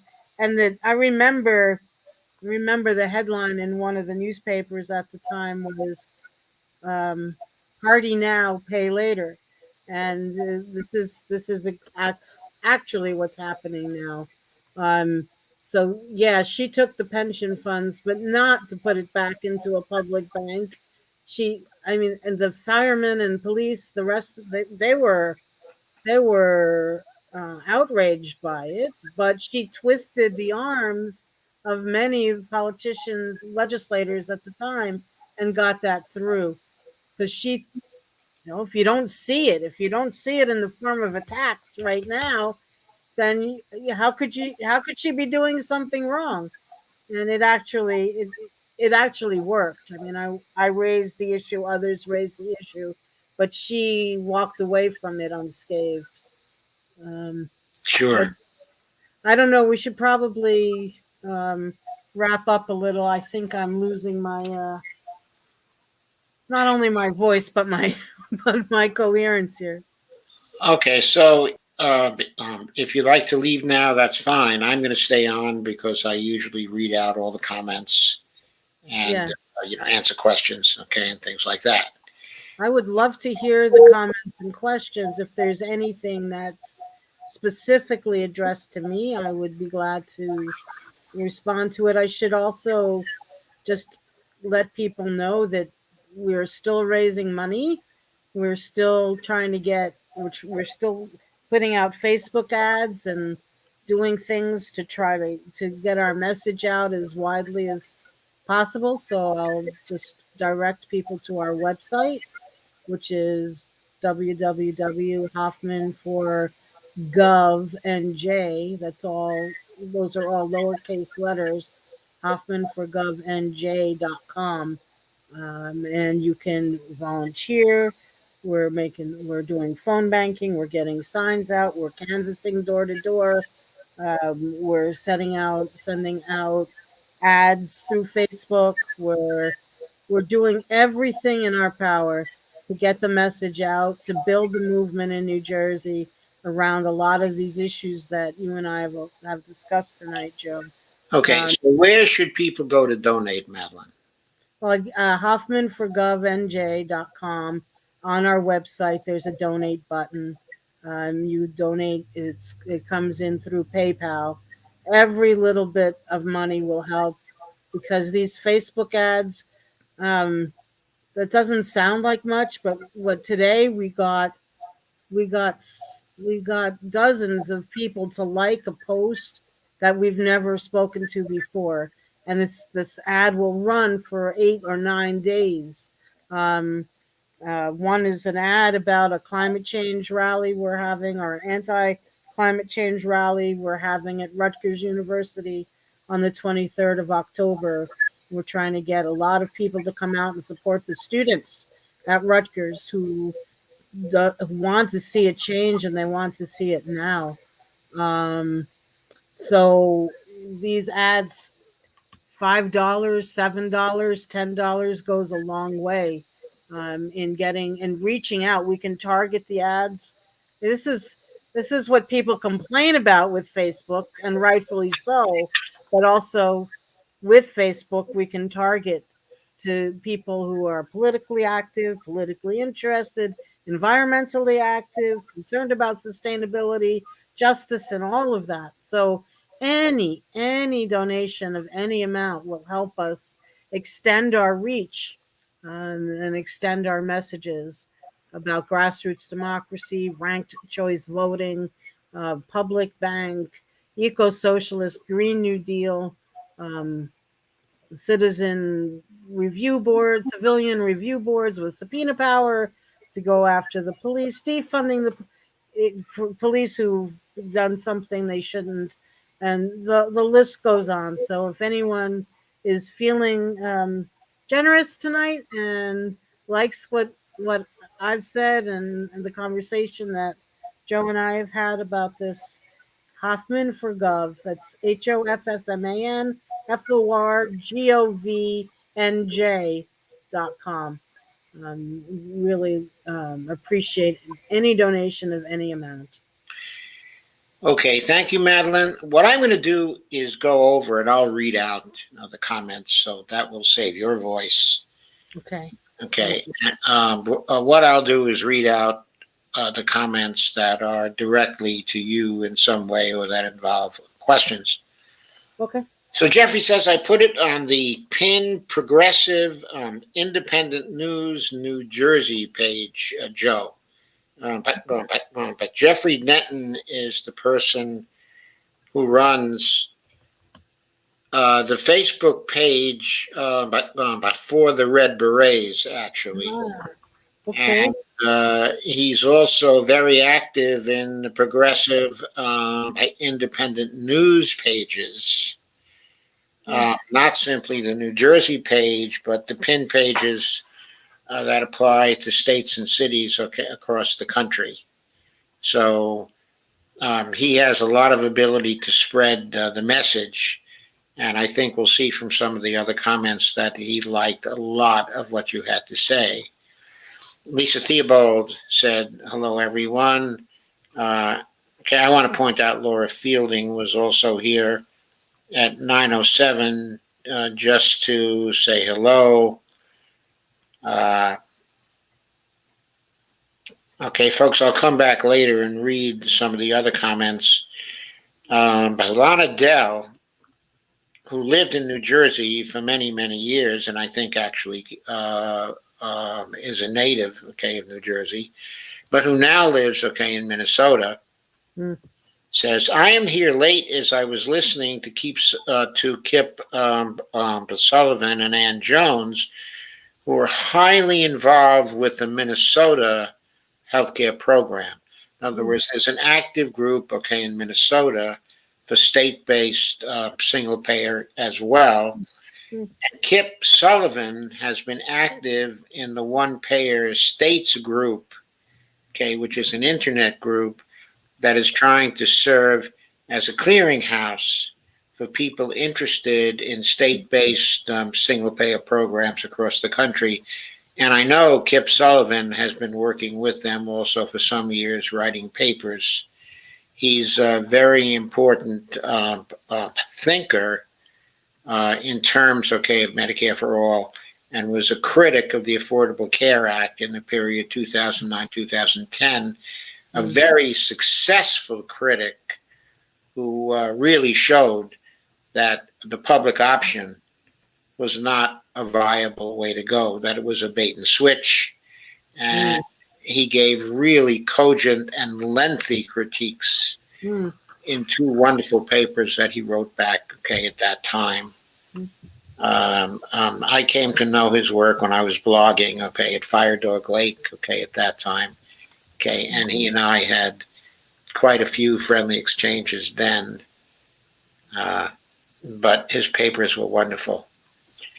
Anyway, I'm going to scroll down.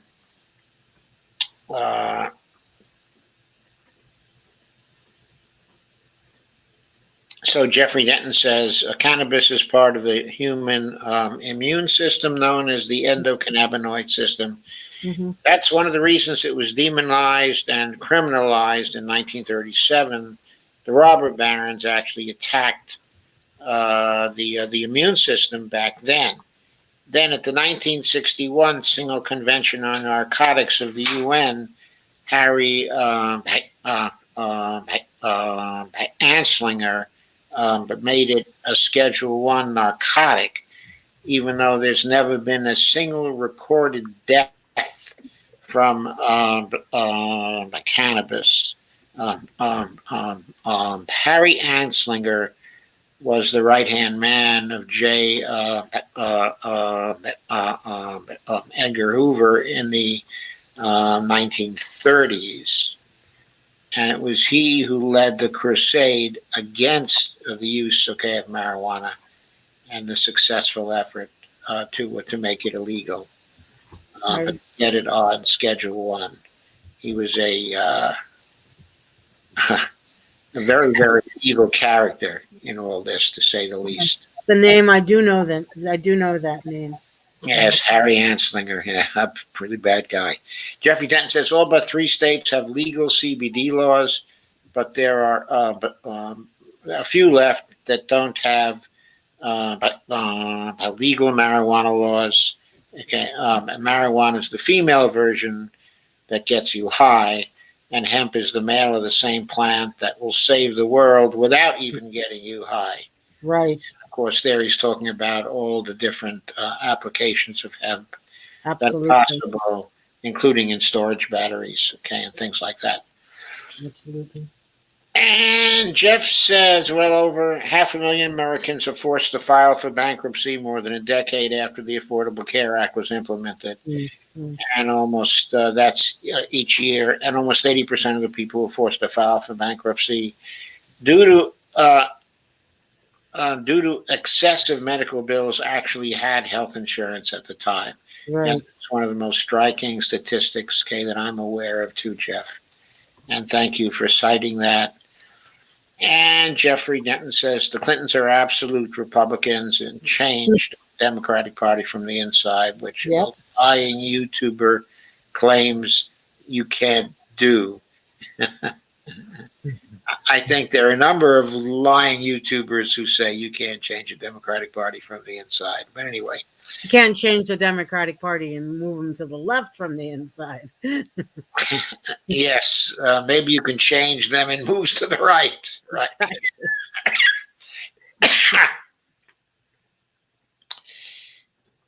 Okay, Lisa says that you have her full support. Says that you're great, and says she wishes you were here in Pennsylvania. So she wants you to move to Pennsylvania to run for governor of Pennsylvania, Madeline. But I would have to have residency there for how long before I could run? I don't know. In some states, it's only 30 days still. You know. Really? I don't think it's very long in Virginia. Okay, in this state, I think it's something like at least a few years ago you were able to get on the ballot here with only 10,000 signatures, which I thought, was really amazing. I don't know if that is still the case. Well, in New Jersey, you only need 800. Only 800 signatures to get on the ballot for governor? Yes. Oh, that is. But you need $490,000 to participate in the debates. Yeah, that's. Come on. Carolina Dell says she likes you. And Steve Gonzo says, gotta love the Hoffman. I'm not sure what that particular but references to. I think that Hoff means something significant, okay, in German. I think that's what it is. Okay. We're not talking about Jimmy Hoffa here, are we? No, I don't think she was talking about Jimmy Hoffa, no. Okay. Lana says, Dr. Joe, will you please ask Madeline if I can give her the, quote, kindergarten, quote unquote, version of MMT on the phone? Serious question. Okay, Solana wants to know if you will take a phone call for the purpose of getting the kindergarten version of MMT. We may. My time is seriously limited, but let me give you my email address, and I'll also that anyone who's listening can use it for questions of this type, and we can try to work something out. Hoffman for Governor 2021. That's all lowercase, and they're all letters except 2021. Hoffman for Governor 2021 at gmail.com. So yes, send me an email. I'll try to find time. My time is obviously not my own the next 3 weeks, but I appreciate the offer, and I will try to find time to do that. Okay, probably I'm just sort of guessing here, but I suspect that Lana could do that in roughly an hour or so. Okay. If you have an hour, okay, at some point. And I may invite my lieutenant governor candidate to be there with me because she already knows some of it, and maybe it would be useful for us both to be participating in it. Okay, good. That would be very good. And Jeffrey Denton says the average American is now spending 12 to 13% of their yearly income health insurance. So even if you were to ridiculously double the lousy 2.9% payroll deduction that most employers take care of for Medicare to 6%, and also expand Medicare, people would still be paying half as much for health care as they are now. The right wing raising taxes, scaring people argument that Joe Biden used is absolute BS. Yes, it is.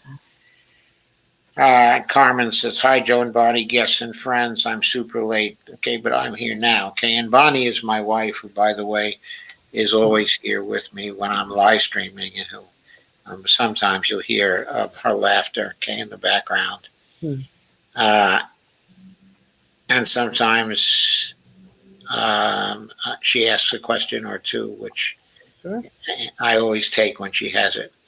And Lisa says, So, let's, Joe, I'm sorry. I said I would hope you take the questions I from, always, from Bonnie. I always take questions from Bonnie. Lisa says, let's help get Madeline a single payer plan. And then Lisa left a series of icon remarks, which probably are exclamation points, but I cannot see them from this interface. Okay, they're on YouTube though, if you want to see them. Okay. And Lisa Theobald says, "Huge." That is when we first began to talk about the possibility of you putting something about a single payer plan in your budget for the state. I think she's really excited by that Okay. possibility. Yes. And she is extremely capable of helping you doing that because she is a financial person. All right. We're going to just to say this, we probably need that sooner as opposed to later, not only because there's just 3 weeks left to go, but because the state budget is just our state budget is just about done. Our alternative state budget is just about done, and we want to release it. I would say next week, probably next week. But so this this would be a priority. Okay, I think Lisa would probably be very interested in helping you with the priority. She also said, "I'm thinking we can get Cindy Jacobs hooked up with you as well." I don't know how rapidly that could happen, though, so that there may be a time issue there, Lisa. Shane says everybody should check out the Madeline Show on Columbia every Sunday at 7 p.m. ET. And Yes. he also co-hosts KRTD Media News every second Friday of the month at 6 p.m. ET. Check her out. Yeah, we didn't talk about Columbia this time, but yeah, we started our weekly program 7 o'clock every Sunday night with voices from Columbia of Columbia. We did Buenaventura last week. It was so moving, profoundly moving about what's happening to the people who live in that port city in Columbia. And we're going to continue that discussion this Sunday night. How many programs on Columbia will you have? Well, we said 15, so we put two into one last Sunday. So we have 13 more coming up. Okay. So this is really an extensive series on Columbia. Okay? Yeah. It's in depth. Yes, it is. It's in depth. I was in Colombia for 5 weeks over the summer, accompanied by a campesino from Colombia, and we went to indigenous communities. We went to Afro-Colombiano communities. We went to places where people were fighting against fracking, where petroleum is already from normal extraction, contaminating the water and the vegetation and rivers. We went to an artisanal gold mine.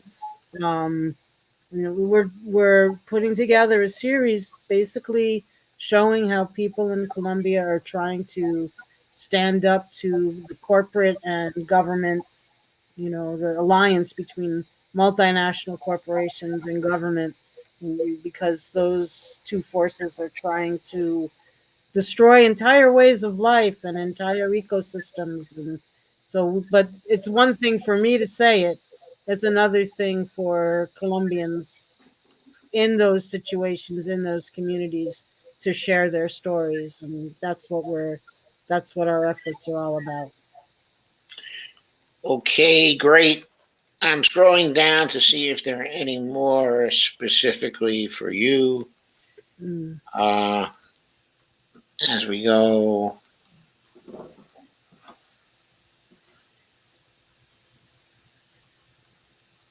Okay, then I will cycle back and get the rest of your comments. All right. Okay, I but I just want to get the comments here that are directed specifically to Madeline. Yeah. Uh, Also, Amber says, Lana could absolutely break it down for you very quickly. It would not take up too much time. I promise you, because you're a very smart lady. You will pick up the Thank you. basics fast. Thank you. Please, it's so worth the time. Love and solidarity from Washington State. Okay, Amber H.K. Grigo is someone, okay, who's an activist at Whole Washington and for single payer, okay, in Washington. And I believe that she's a nurse's assistant, okay, as well. But she's not only for single payer in Whole Washington, but she also is an activist. But when it comes to MMT as well, she knows MMT fairly well too, All I would right. say. Well, But Carmen Muniz says 2 boys aged 12 and 8 were executed very recently for shoplifting. ah, Shocking. Lana says, please ask Madeline to tag me on Twitter tomorrow with the link to donate. okay. I get paid tomorrow. Oh, okay. What's the name and what's the Twitter handle? Okay, her Twitter handle is, okay, her name is Lana Dell. Her Twitter handle is at organic fanatic 5. And that's all one word. Okay, organic fanatic 5. And is five the number or the letters? It's the number 5. Okay. Okay.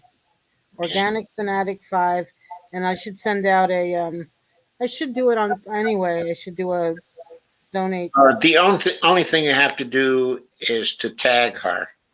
Okay. Uh, is to send the link to donate and then tag her um, Yep. Yes. in that tweet. Okay, so that's how you do it. Not a problem. Carmen says the execution of the boys was in Colombia, so that's why he mentioned it. The 2 boys, aged 12 and Well, 8. you mean through extrajudicial, like being shot, or being, you know, I brought don't know. to. I'm not sure. Carmen doesn't say, exactly what happened. Yeah. But whether it was extra, by, or whether it was an action of the state. Jeffrey Yeah, says, because Colombia has got the highest rate of killings of social leaders and community leaders and environmental leaders, but these are just, environmental leaders and union leaders too, right? yeah, union leaders too. You're right. But also since April 28th and the beginning of the national strike there, um, there's a lot of youth have been on the front line. I don't know, 12 and 8. That is just appalling. But it's not. I mean, the government, that government in Colombia is supported by our government, whether it's Donald Trump or Joe Biden. Joe Biden wrote the original Plan Colombia, so he's no friend to the Colombian people. That's for sure. And as you can tell, I didn't vote for him. I couldn't vote for him.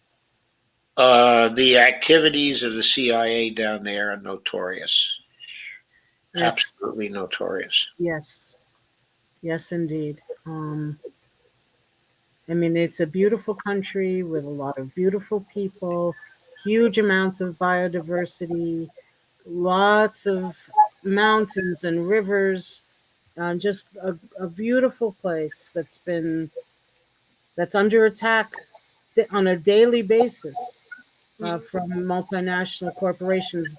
In the middle of the country, there are 5 departments that might be torn up and spit out in order to build the world's largest gold mine. A company named Ashanti Gold from South Africa, I believe. Gold mine and through 5 departments.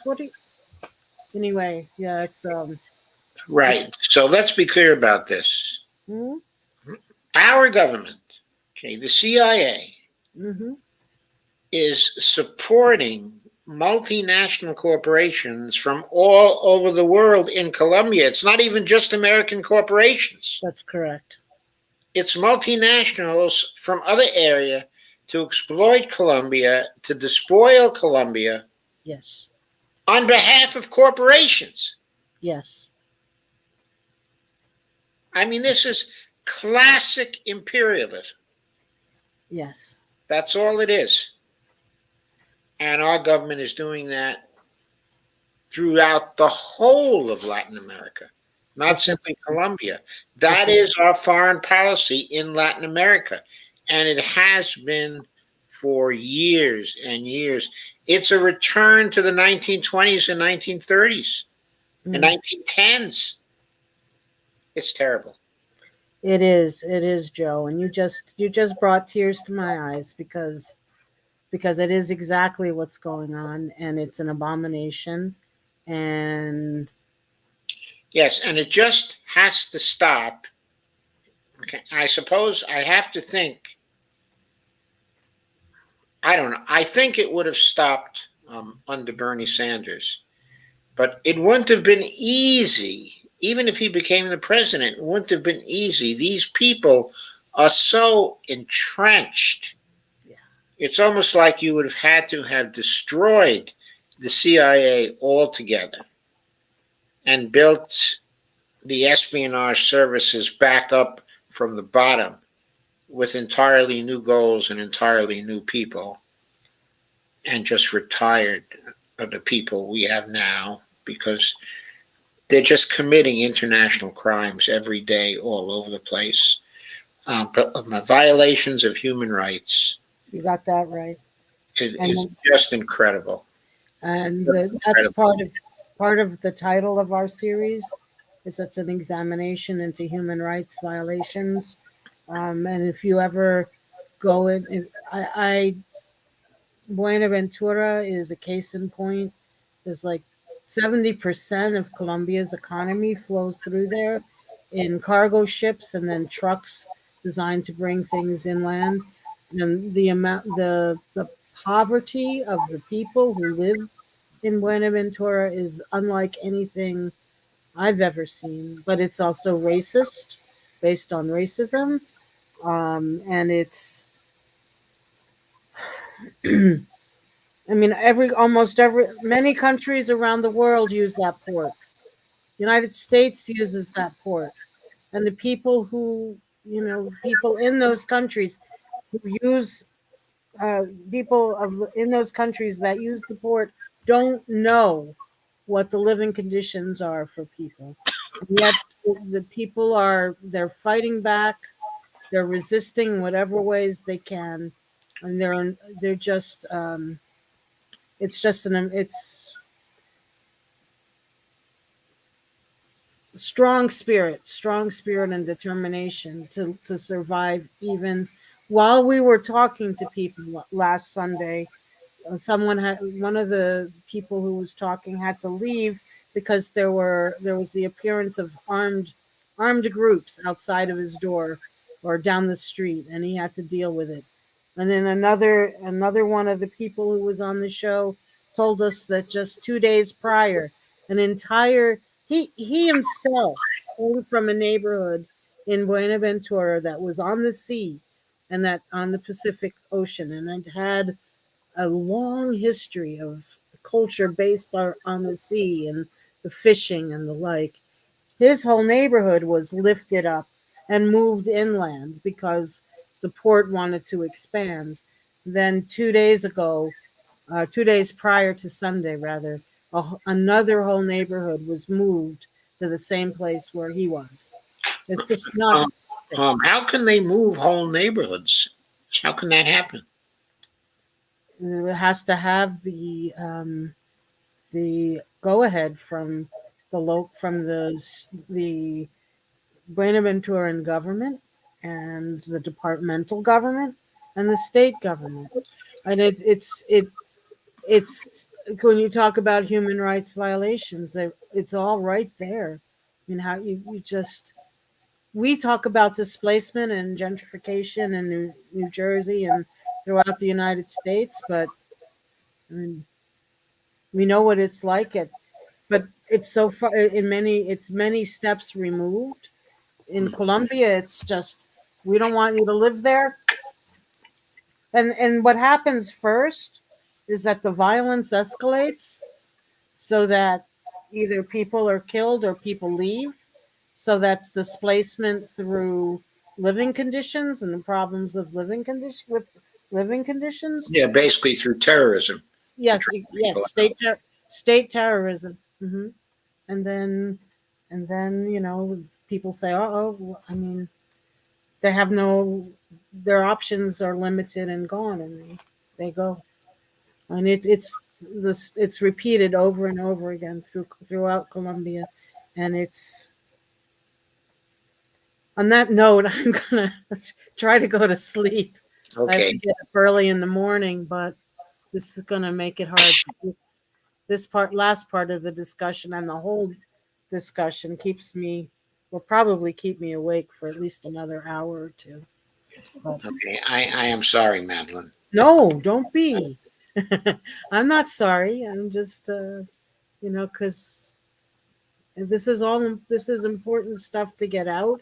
And if people want to watch our next episode next Sunday at 7, we have a translator. So it's a bilingual show.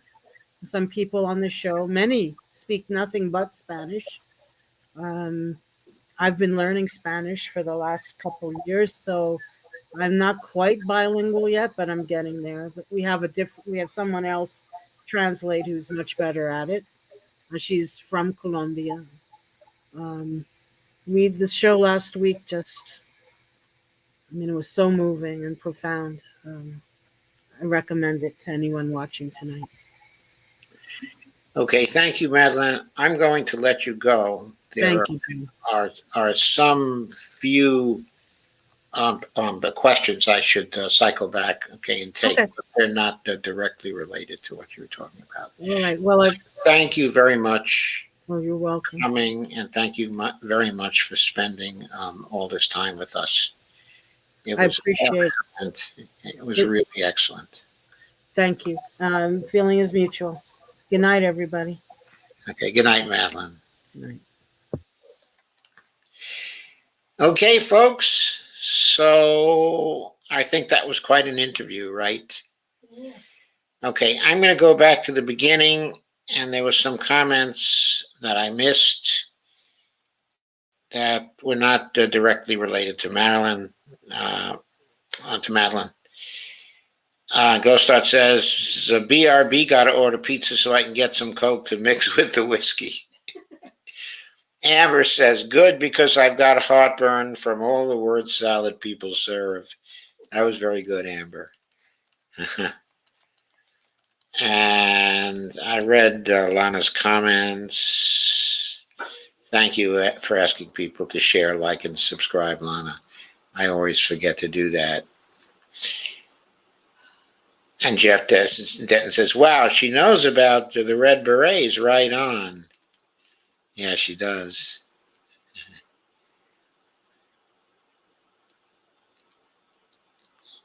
And Lana says, Lisa, yes, this was 2 of 3. I can send you the YouTube link. And I read the remark about cannabis from Jeffrey Denton. And the next comment about all 3 states having legal CBD laws.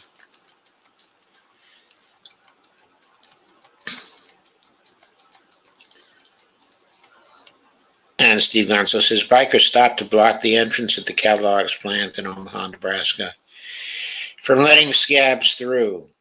Breaking. Milwaukee McDee's go on strike. Oh, the McDee's go on strike. That's amazing.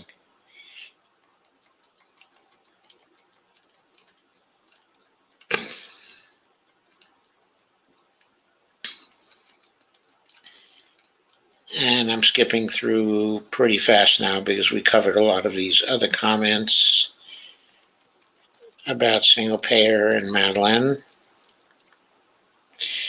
Jeff Denton says the Federal Reserve Act needs to be overturned and monetary policy needs to be put back into the hands of the Treasury Department along with fiscal policy. I completely agree with that because Federal Reserve independence is really a myth.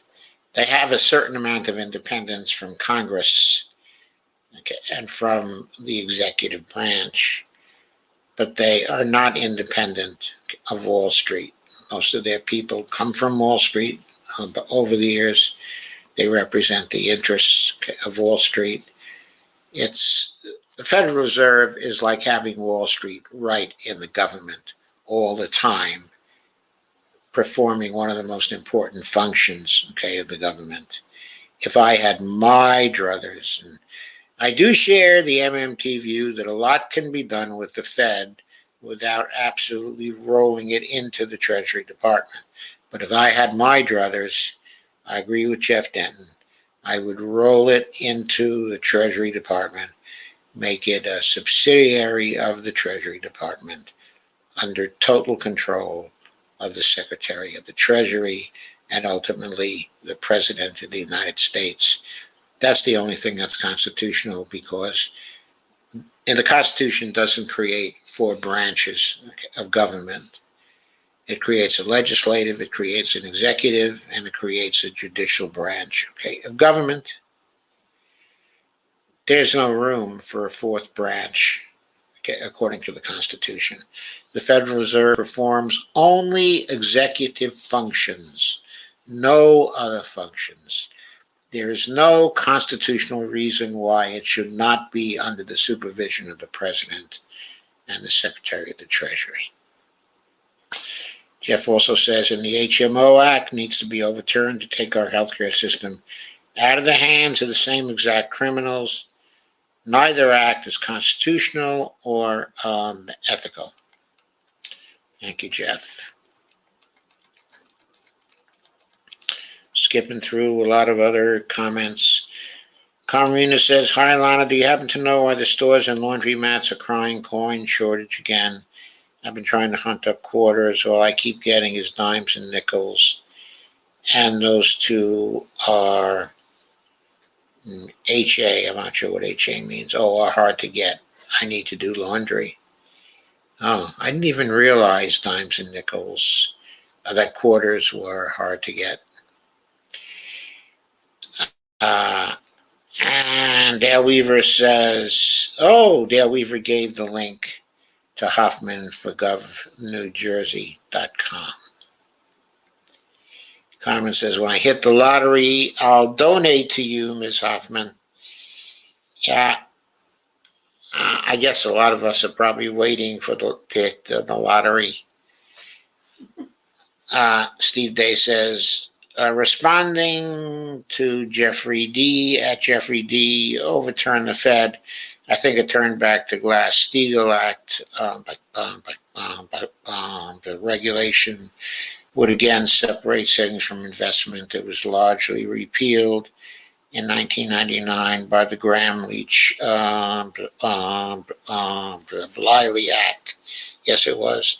Allowing commercial banks to engage in investment banking and securities trading. Yes, absolutely, Steve Day. That would help, but it still would not overturn the domination of the Fed by Wall Street. Whereas if it were under the Treasury, then how much domination Wall Street would have over it would very much depend on who the the Secretary of the Treasury was. And in any case, the president would be accountable for that.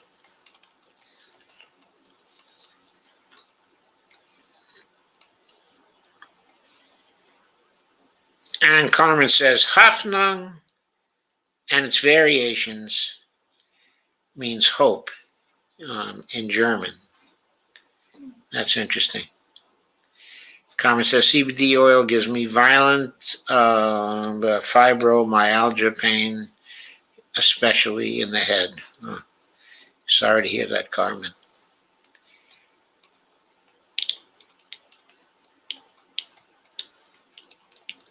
I read Amber's comment earlier. Again, I'm skipping through. Jeff says, Lana's mad at me because I think the act of usury is unethical. I think it's unethical too, but Lana's not mad at me, Jeff. There must be some other reason why she's mad at you. And Lana says, oh, that is terrible. Carmen says 18. Must have been 12 and 18. And Steve Gonzo says, we're virtually self-sanctioning ourselves. Hashtag Occupy US. Hashtag SOS.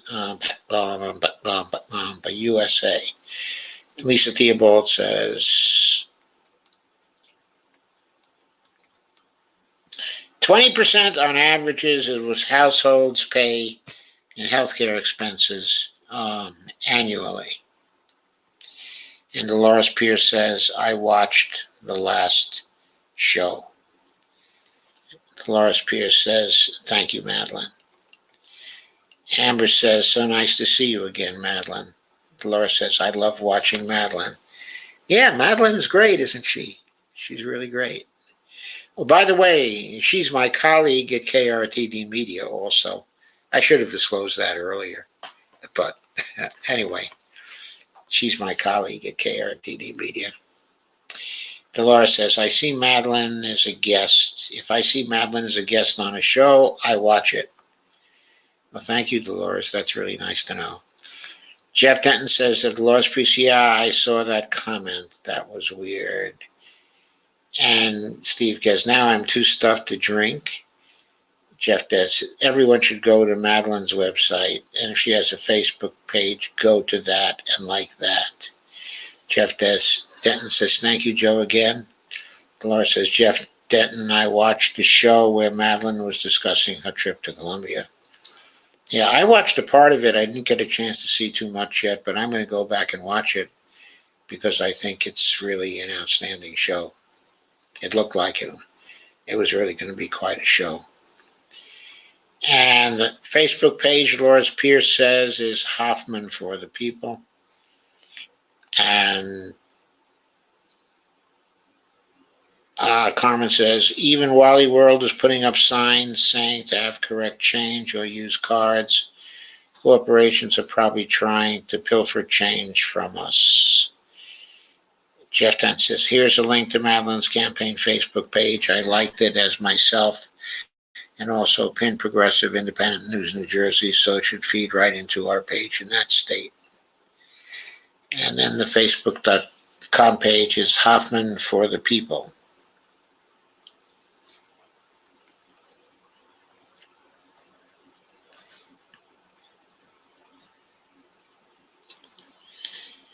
So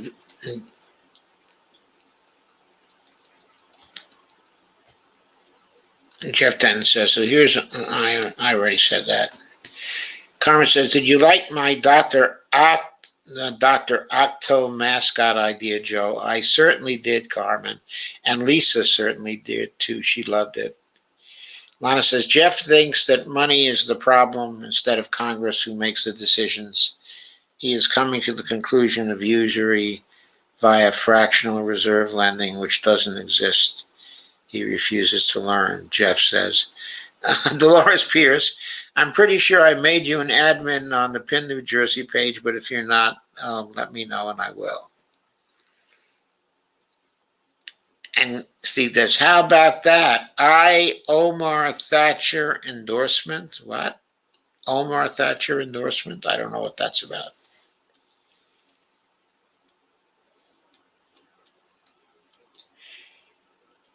And Carmen says, oh, that's sweet. Okay, people, I think it's time to say goodnight. And Bonnie is shaking her head at me. It's time to say goodnight. Time to say goodbye. Dolores says, Jeffrey Denton, yes, I am an admin, and I also share this live stream to the New Jersey page.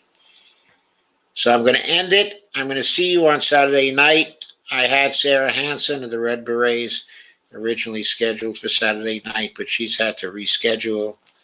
I'm waiting for her to agree on a time.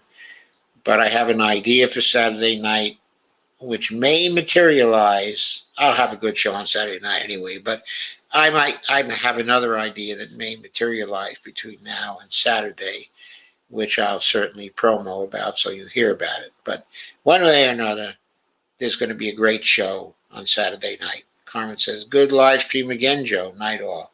Hey, Carmen, aren't they always good shows these days? And Dolores says, thank you for a great discussion and show. Good night all. Yes, good night all.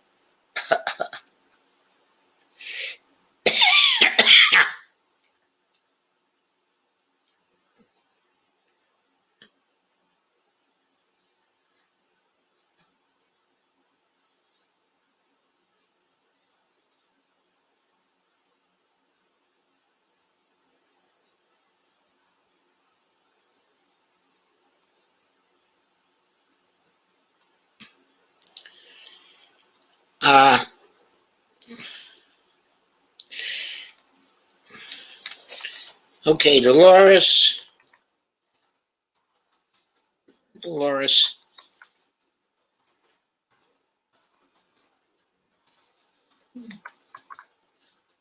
I'm not seeing Kay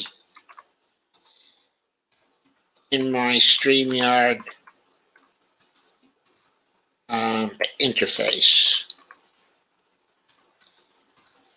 I don't know why.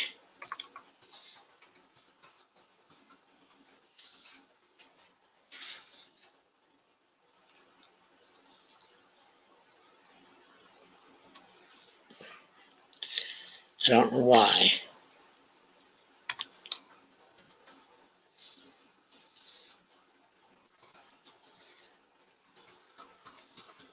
I'm seeing others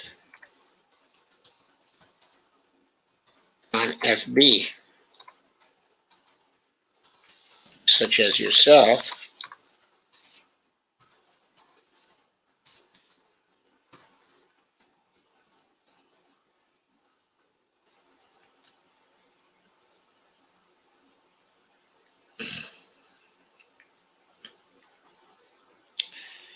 I will explain to Kay. Carmen says Kay might be in FB jail. That's possible.